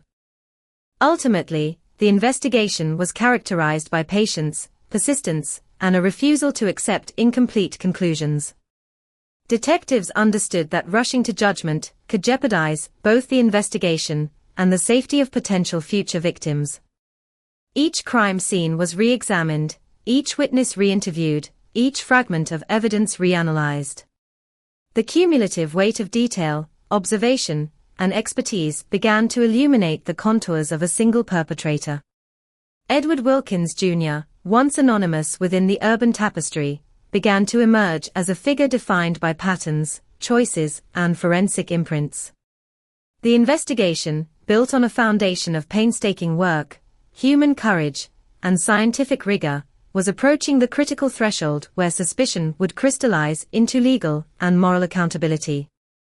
The narrative of the investigation is not merely a procedural chronicle, it is a portrait of human dedication, ingenuity, and resilience in the face of calculated violence. Detectives, forensic analysts, and survivors collectively contributed to the unraveling of a complex, dangerous web. Their work transformed ordinary urban spaces into sites of discovery and understanding, reshaping the city's perception of safety and vulnerability. By connecting seemingly isolated events through observation, analysis, and methodical reasoning, the investigation into Wilkins' crimes exemplifies the interplay between human intelligence, science, and perseverance, ultimately laying the groundwork for justice and accountability. The breakthrough didn't come with fanfare or a dramatic confrontation, it came quietly, in the meticulous alignment of fragments, the convergence of forensic certainty and human observation. For months, detectives had chased leads, interviewed witnesses, and catalogued evidence, each crime scene yielding tiny, almost imperceptible clues. Ballistics confirmed the weapon, DNA traces suggested a repeated presence, and geographic profiling pointed towards someone who knew the streets, the alleyways, and the timing of the city's nocturnal rhythms. But evidence alone could not identify a man, it could only suggest patterns. The breakthrough arrived when the pieces fell into place, the shadows of uncertainty replaced by the harsh clarity of recognition. The pivotal moment centered on Tracy Grayman, the sole survivor of Wilkins' attacks. Her testimony had always been precise yet cautious, tempered by trauma, and her description of the vehicle and the man behind the wheel had initially led investigators into minor dead ends. The license plate she recalled was slightly incorrect, and the model of the car misremembered. For months, law enforcement had cross-checked registrations, following false leads and discarded suspicions. But her observations, coupled with the mounting forensic evidence, began to take on a sharper shape. When her recollection of the assailant's gait, posture, and the subtle mannerisms was aligned with a suspect who fit the geographic and behavioral profile, a tangible focus emerged. The fog of uncertainty began to lift. At the same time, DNA evidence became irrefutable. Samples taken from the condom wrappers at 2 crime scenes had been processed through the state laboratory, generating profiles that matched nothing in the criminal database, until investigators revisited past records of individuals previously under scrutiny for smaller, unrelated offenses. Edward Wilkins Jr., whose name had appeared in minor investigations and civil disputes, surfaced in the database. The match was conclusive. The same DNA profile collected at Wiggins and Pringle's crime scenes corresponded to Wilkins. In the sterile environment of the laboratory, where technicians examined microscopic cells and genetic markers, the breakthrough was tangible yet almost anticlimactic. A quiet confirmation that connected the man to the violence that had haunted Savannah for over a year. Detectives began to focus on Wilkins, reviewing his known movements, routines, and social connections.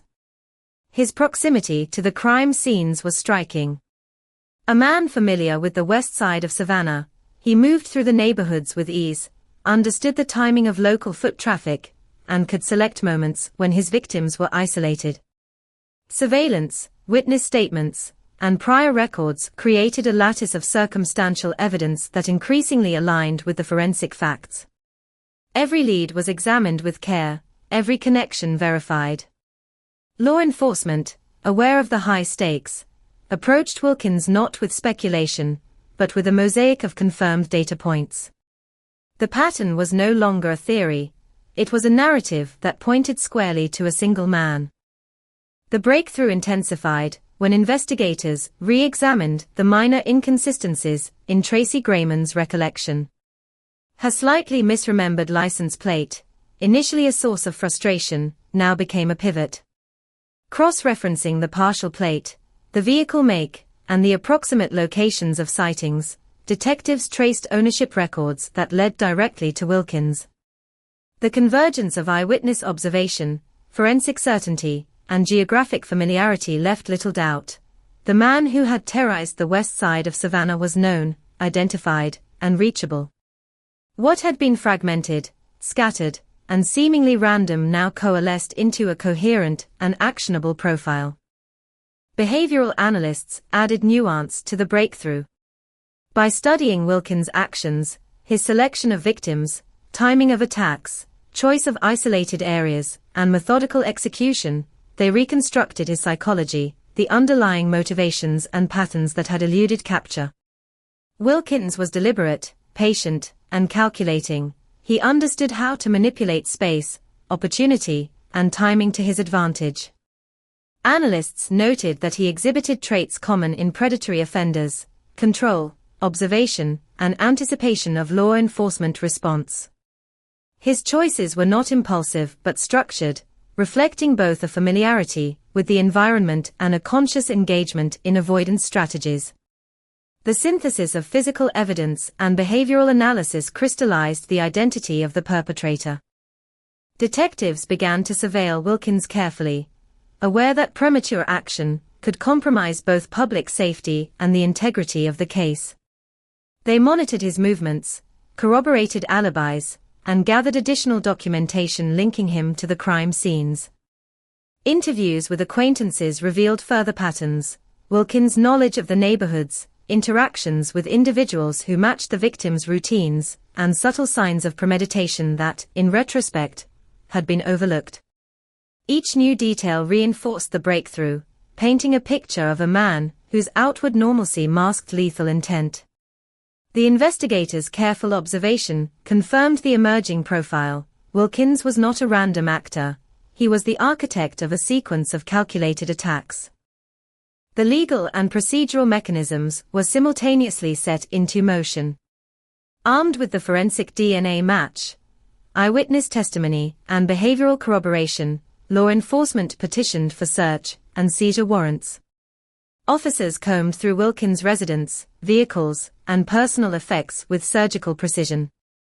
The search yielded additional evidence that linked him directly to the weapon and materials used in the attacks.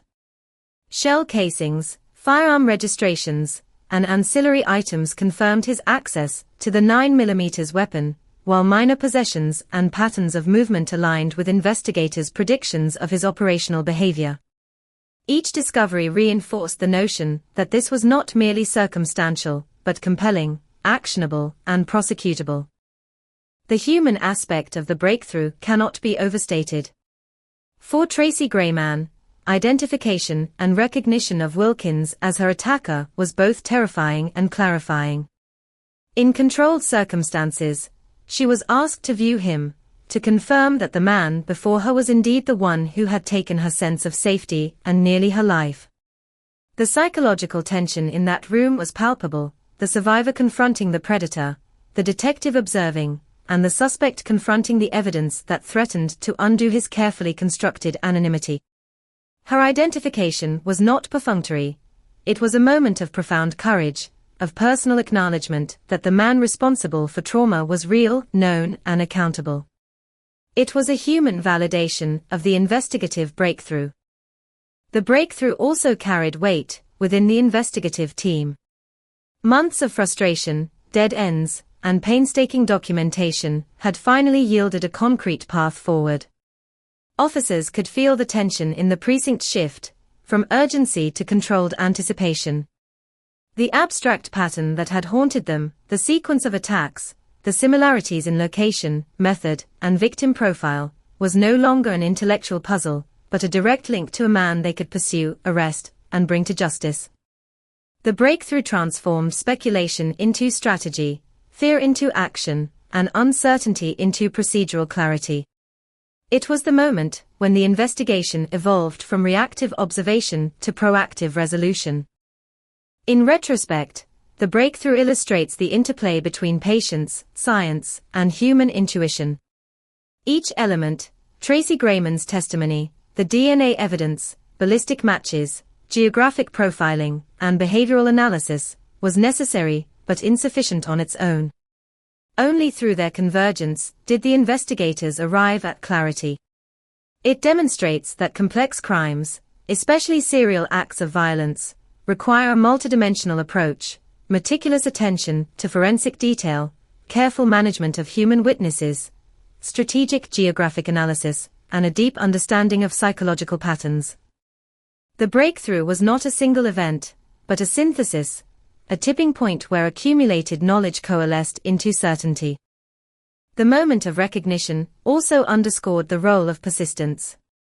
Detectives had followed countless leads, interrogated inconsistencies, and endured professional and personal fatigue.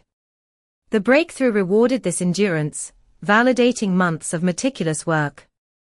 It reinforced a fundamental principle of investigative work, that patience, rigor, and methodical attention to detail often outweigh dramatic intuition or speculative leaps. In the quiet, procedural progression of data alignment, pattern recognition, and evidence verification, law enforcement achieved a moment of clarity that would define the case, guiding all subsequent actions toward the ultimate confrontation and legal resolution. Wilkins' eventual arrest, precipitated by this breakthrough, was the culmination of the investigative phase.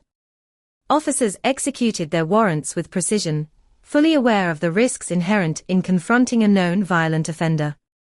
The apprehension itself, while tense, lacked the cinematic violence often imagined in popular portrayals. It was the careful result of months of methodical work, procedural diligence, and strategic patience. Evidence collected at his residence, combined with forensic confirmation, witness identification, and ballistic data, created an airtight case. The breakthrough had transformed the investigation from a reactive search for patterns into a proactive pursuit of a known individual.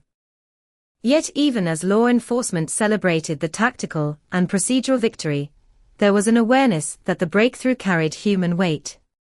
Families of the victims, survivors, and the broader community were affected deeply by the realization that the man responsible had been among them all along, moving unnoticed in their midst. The breakthrough was a convergence of justice and terror, of relief and the stark acknowledgement of the crime's profound impact.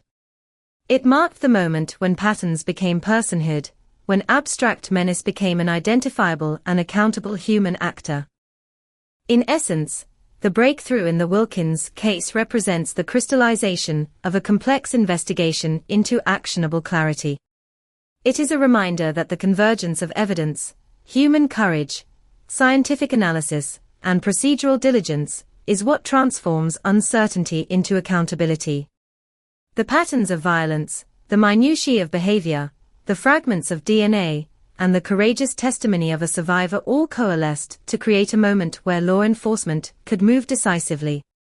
It was not an explosion of revelation, but a quiet, inexorable alignment of facts, perception, and procedural competence, the hallmark of investigative success. From the shadows of months of terror, the breakthrough illuminated a path forward. Edward Wilkins Jr. was no longer an abstraction, a phantom haunting the west side of Savannah. He was a man identified, understood, and positioned for the justice system to confront. The meticulous labor of the investigation, the careful preservation of evidence, and the bravery of survivors had converged to create a singular moment of clarity. In the quiet aftermath of that realization, the city, the detectives, and the victims' families understood the profound significance of what had been achieved. The invisible threads of chaos had been woven into a discernible pattern, and the person at the center of it had been identified. The breakthrough phase, ultimately, is a study in convergence of evidence, intuition, persistence, and courage.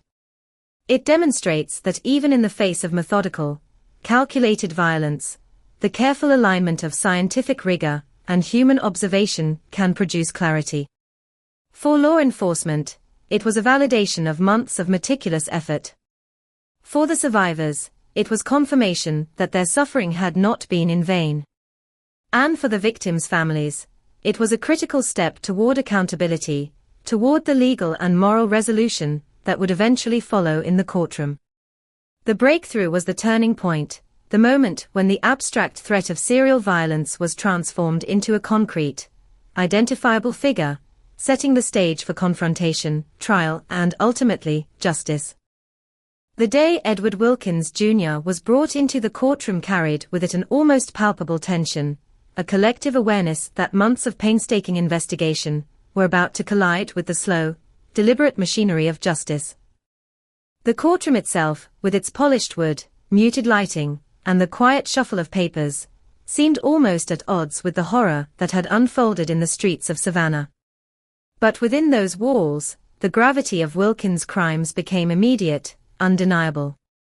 Every detail, every piece of forensic evidence, every fragment of witness testimony would now be subjected to scrutiny, cross-examination, and the unforgiving logic of the law. Wilkins entered quietly, maintaining a composed exterior that masked the turbulence beneath. Observers noted the subtle rigidity of his posture, the measured cadence of his movements, and the careful attention to each person in the room. He carried himself with a confidence that bordered on arrogance, yet it was tempered by an awareness that the game had shifted. The predators of Savannah's west side, who had moved unseen for months, now faced the scrutiny of the law, the gaze of survivors, and the calculated attention of a jury. The moment of confrontation was more than symbolic, it was procedural, psychological, and irrevocable. The prosecution began by laying the foundation, meticulous, deliberate, and unflinching in its attention to detail. They presented photographs of the crime scenes, shell casings meticulously labeled, and maps overlaying the locations of each attack. Ballistics experts testified to the uniformity of the weapon used in all 3 fatal shootings, and DNA analysts presented the incontrovertible match connecting Wilkins to the evidence collected at Wiggins and Pringle scenes. Each piece of testimony was designed to weave a narrative that was both factual and deeply disturbing. A man who had moved through the city, selecting victims with precision, striking with lethal force, and leaving traces of himself behind that ultimately betrayed him. One of the most harrowing moments of the trial involved Tracy Grayman's testimony. As the survivor, her presence in the courtroom was both brave and emotionally charged. She recounted the night of her attack with an honesty that cut through the sterile air of legal procedure. Her voice, steady despite the trauma she had endured, described the suddenness of the encounter, the cold precision with which Wilkins had aimed his weapon, and the immediate, instinctive struggle to survive.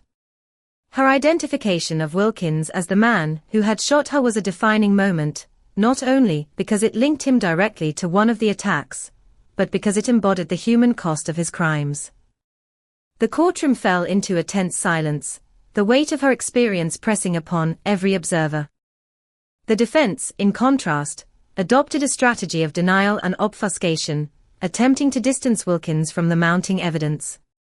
They questioned the reliability of witness memory, emphasizing the minor discrepancies in license plate identification and vehicle description. They challenged forensic methods, probing the potential for contamination or misinterpretation. Yet, for every attempt to undermine the prosecution's case, the weight of converging evidence remained resolute. DNA matches, ballistic confirmations, and the consistency of crime scene patterns rendered the defense's arguments increasingly tenuous.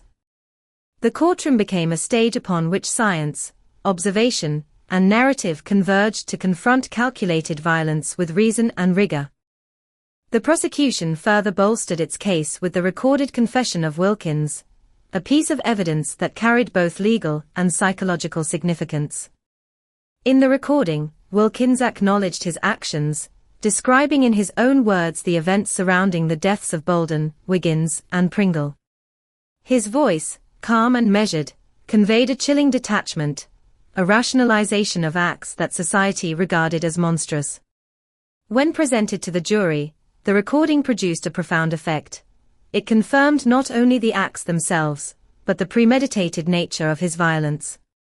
While Wilkins later attempted to recant or minimize his statements, the recording had already established a link between intention, action, and accountability that was difficult to refute. Throughout the trial, the courtroom atmosphere fluctuated between moments of procedural monotony and intense emotional impact. Experts explained the technicalities of ballistics and DNA with clinical precision, while survivors and family members recounted the personal devastation wrought by Wilkins' actions. The juxtaposition of dry forensic analysis with visceral human testimony created a rhythm that was alternately analytical and profoundly affecting. Jurors were asked to navigate both realms, the objective certainty of science and the subjective reality of trauma.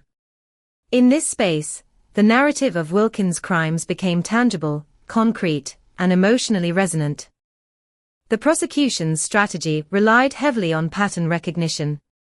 By demonstrating the consistent methodology across the attacks, they argued for a calculated, deliberate sequence of predation. Each victim's routine, the timing of the attacks, and the selection of isolated locations were presented as deliberate choices made by Wilkins to maximize opportunity and minimize risk. Behavioral analysts testified to the calculated nature of the crimes, describing how predators like Wilkins observe, plan, and exploit the vulnerabilities of their victims. The jury was encouraged to see the broader context. The murders were not random, but the result of intentional, methodical actions that reflected both psychological and logistical control. Defense attorneys attempted to introduce doubt by emphasizing circumstantial aspects and challenging witness credibility. They highlighted potential errors in recollection, questioned the chain of custody for forensic evidence, and argued that no single piece of evidence definitively placed Wilkins at every scene.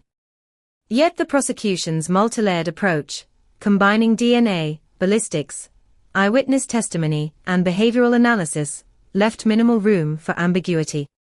Every challenge was met with corroboration, reinforcing the integrated narrative of Wilkins' culpability. The legal contest was less about the existence of crime than about the interpretation of evidence, yet the cumulative weight of fact steadily overwhelmed skepticism. One particularly tense sequence involved the demonstration of ballistic evidence. Shell casings recovered from each crime scene were displayed, compared, and analyzed for markings unique to the firearm used. Experts explained the significance of rifling patterns, firing pin impressions, and other microscopic details that linked all incidents to a single weapon. The jury, initially unfamiliar with these technicalities, began to understand the precision with which forensic science could reconstruct actions long past. It was a moment where abstract science intersected with visceral reality. Each shell casing told a story, connecting Wilkins' deliberate choices to concrete physical evidence, and bridging the gap between suspicion and certainty. The psychological dimension of the trial was equally compelling. Observers noted Wilkins' calm exterior, a controlled demeanor that belied the gravity of the charges. His expressions, measured and deliberate, suggested a man attempting to maintain authority in the face of overwhelming evidence. Psychologists and behavioral analysts testified to his calculated detachment, interpreting his demeanor not as innocence, but as a component of predatory personality. For the jury, these insights added depth to the understanding of his actions, contextualizing the cold efficiency of the crimes within a broader framework of behavioral patterns. The courtroom became a space where both action and intention, evidence and psychology, were dissected for comprehension and judgment.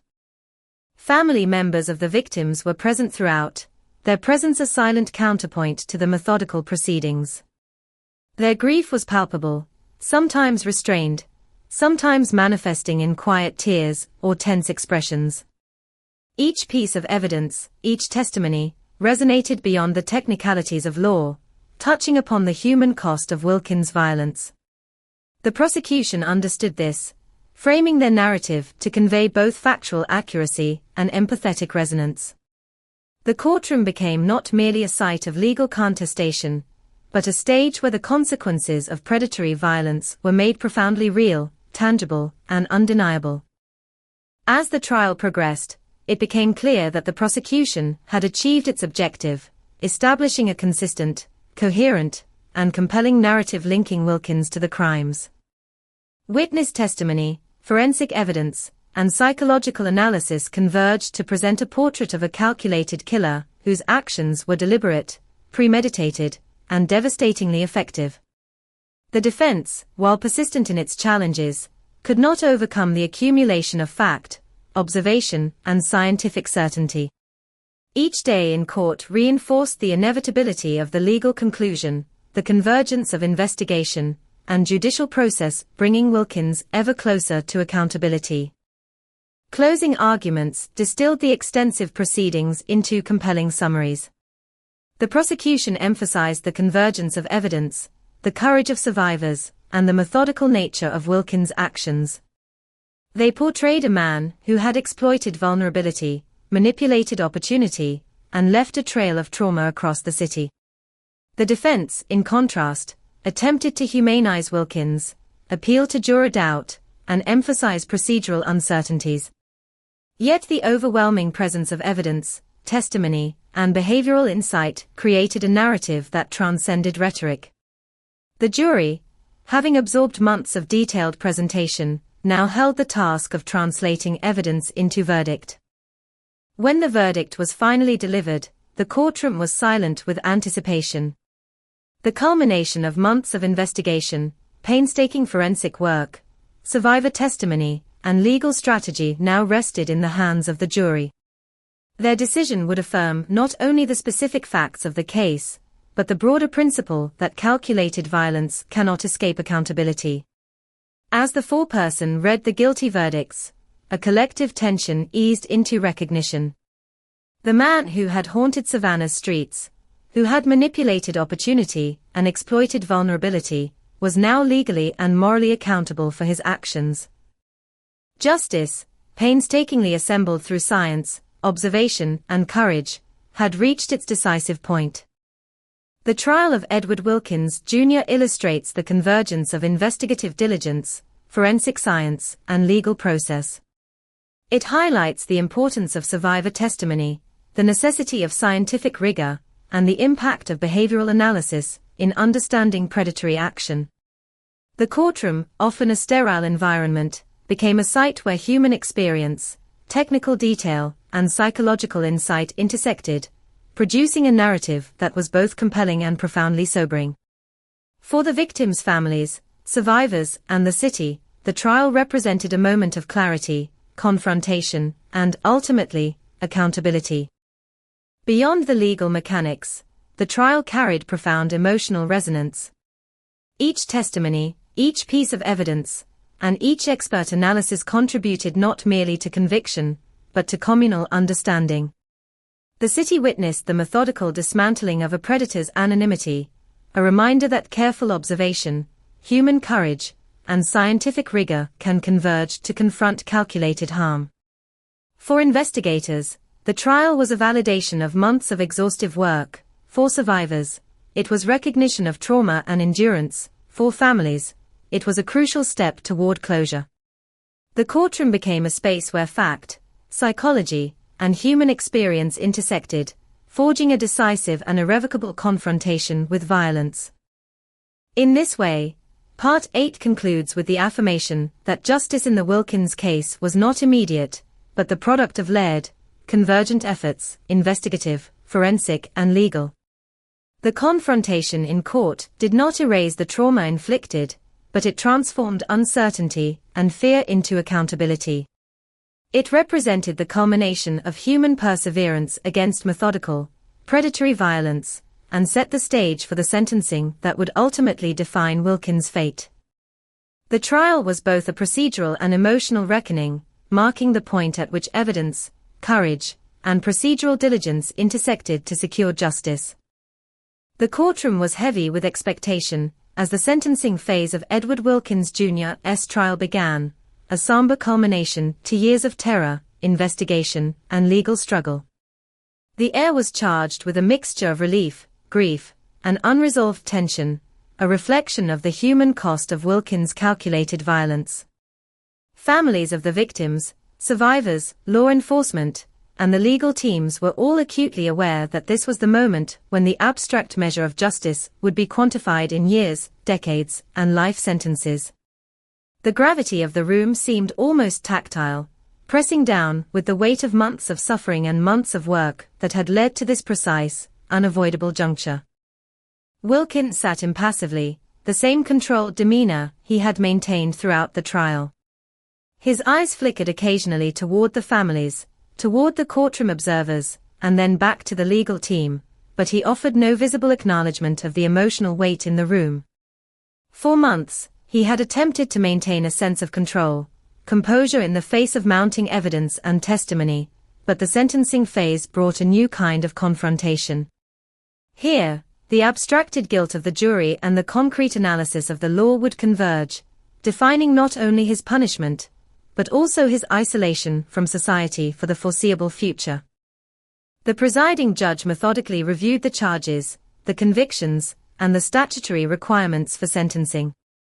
The 3 counts of malice murder carried life sentences, each to be served consecutively, a legal mechanism designed to ensure that Wilkins would remain incarcerated without the possibility of release for decades.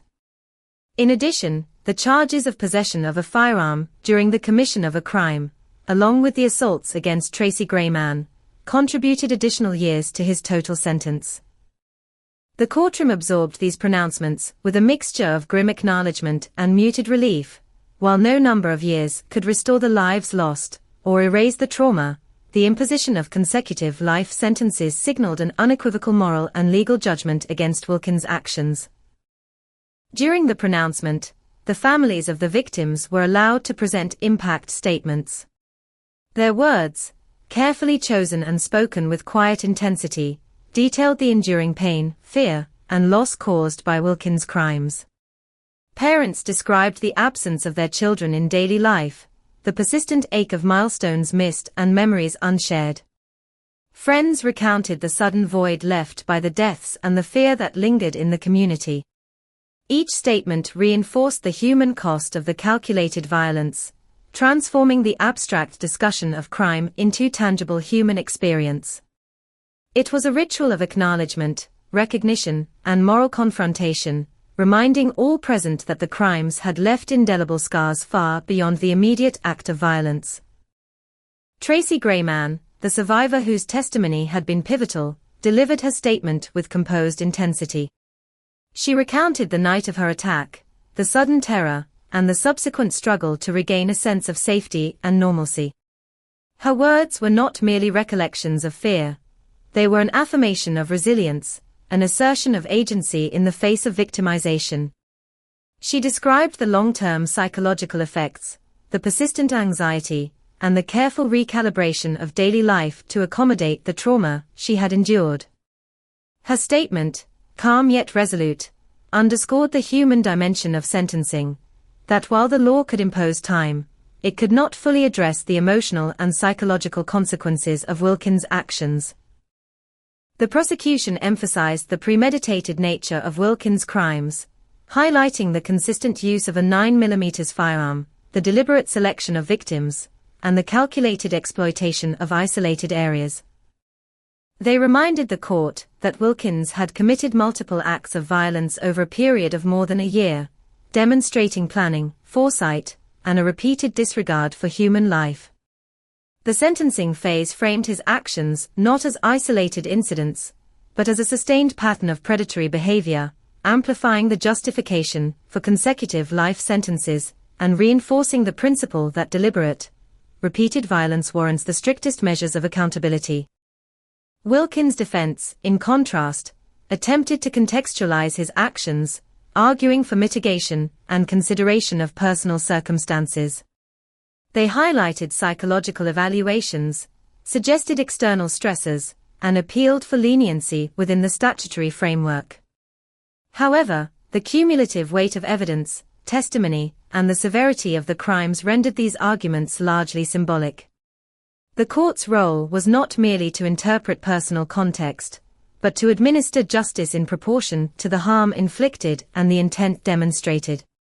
The contrast between the defense's appeals and the prosecution's insistence on accountability reinforced the ethical and legal gravity of the proceedings, framing the sentencing as both a procedural and moral imperative. When the judge finally pronounced the sentence, the impact was profound and multifaceted.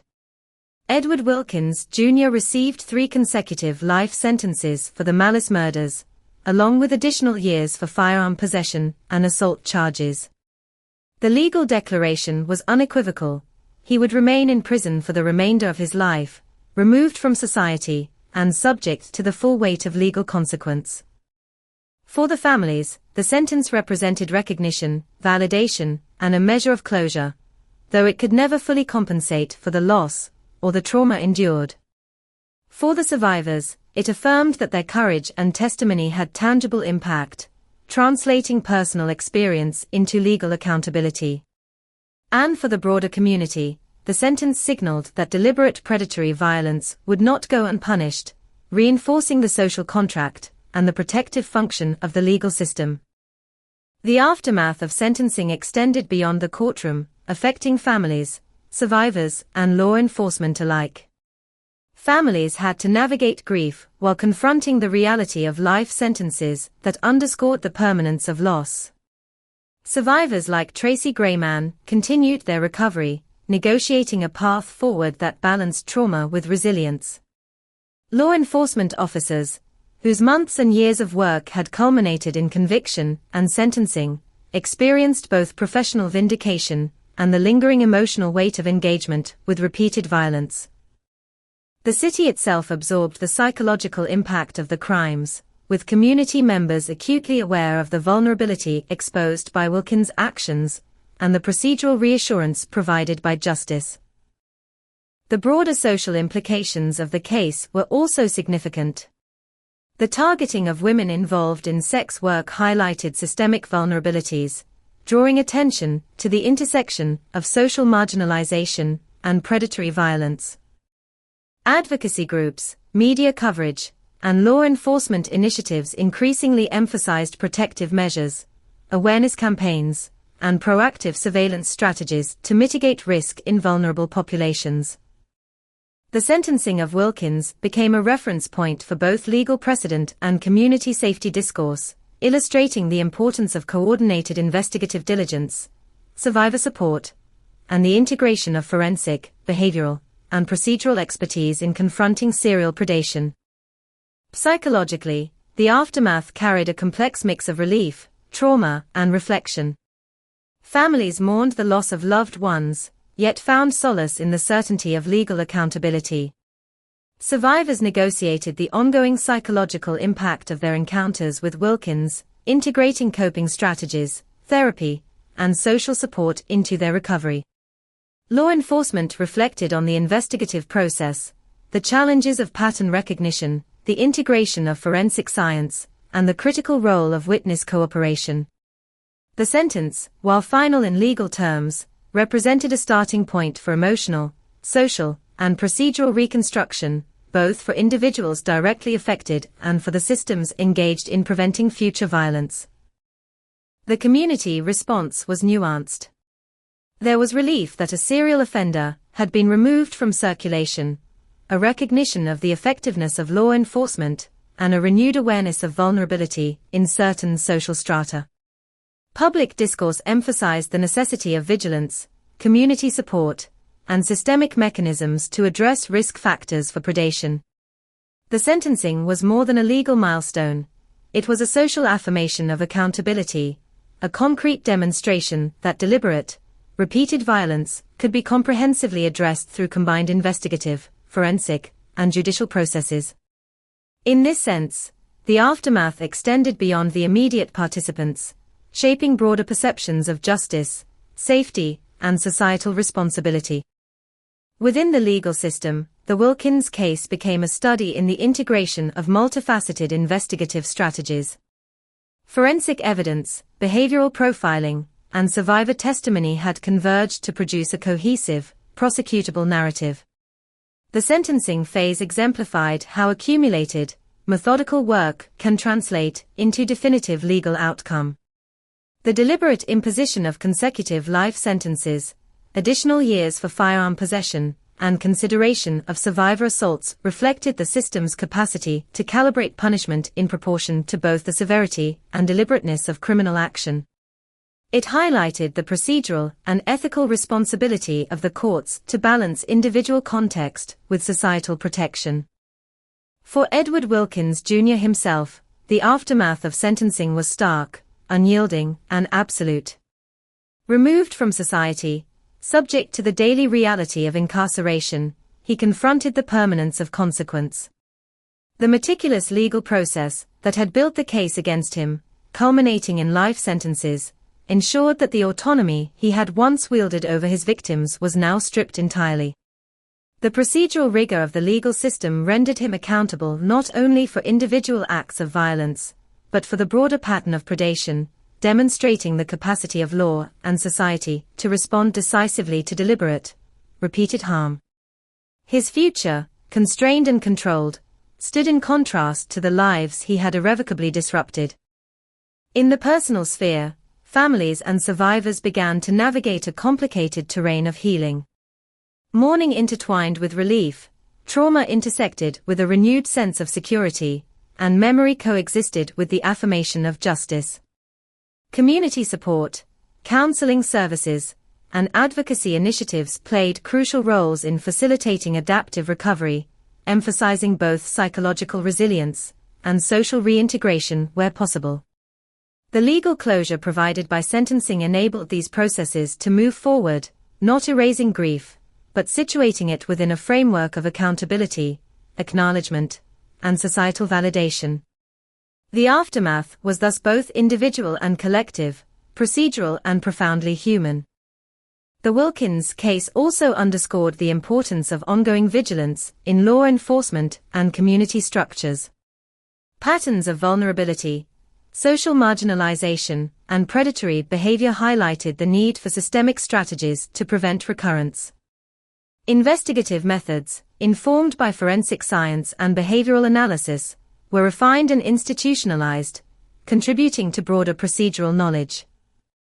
The sentencing phase, while conclusive in legal terms, was part of a continuum in which understanding, prevention, and societal education remained critical components. The impact of the case extended beyond immediate justice, influencing policy, procedure, and communal awareness.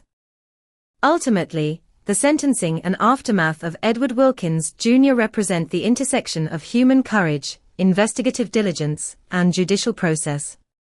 They reflect the capacity of coordinated, methodical effort to confront deliberate violence, transform uncertainty into accountability, and provide a measure of closure to those affected. The legal outcomes, consecutive life sentences, additional years for firearm possession, and acknowledgement of survivor trauma, illustrate the potential of the justice system to align consequence with harm, intention, and societal protection.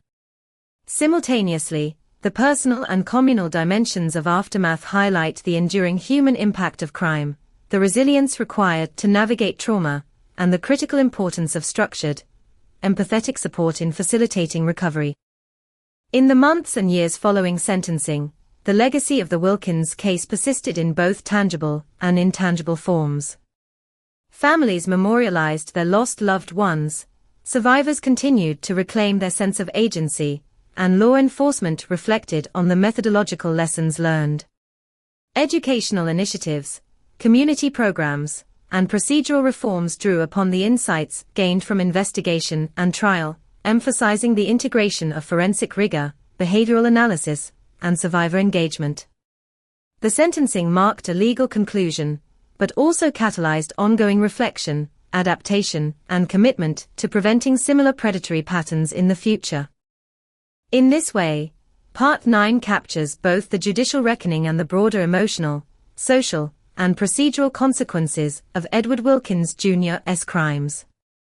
The sentencing phase is not merely a procedural endpoint, but a nexus where justice, recognition, and societal reflection intersect, transforming months of terror and investigation into accountability, closure, and an ongoing imperative to understand, prevent, and respond to deliberate violence in all its dimensions. The aftermath, intertwined with grief, resilience, and procedural affirmation, extends the impact of the case far beyond the courtroom, shaping community consciousness, and reinforcing the enduring importance of justice in confronting serial predation.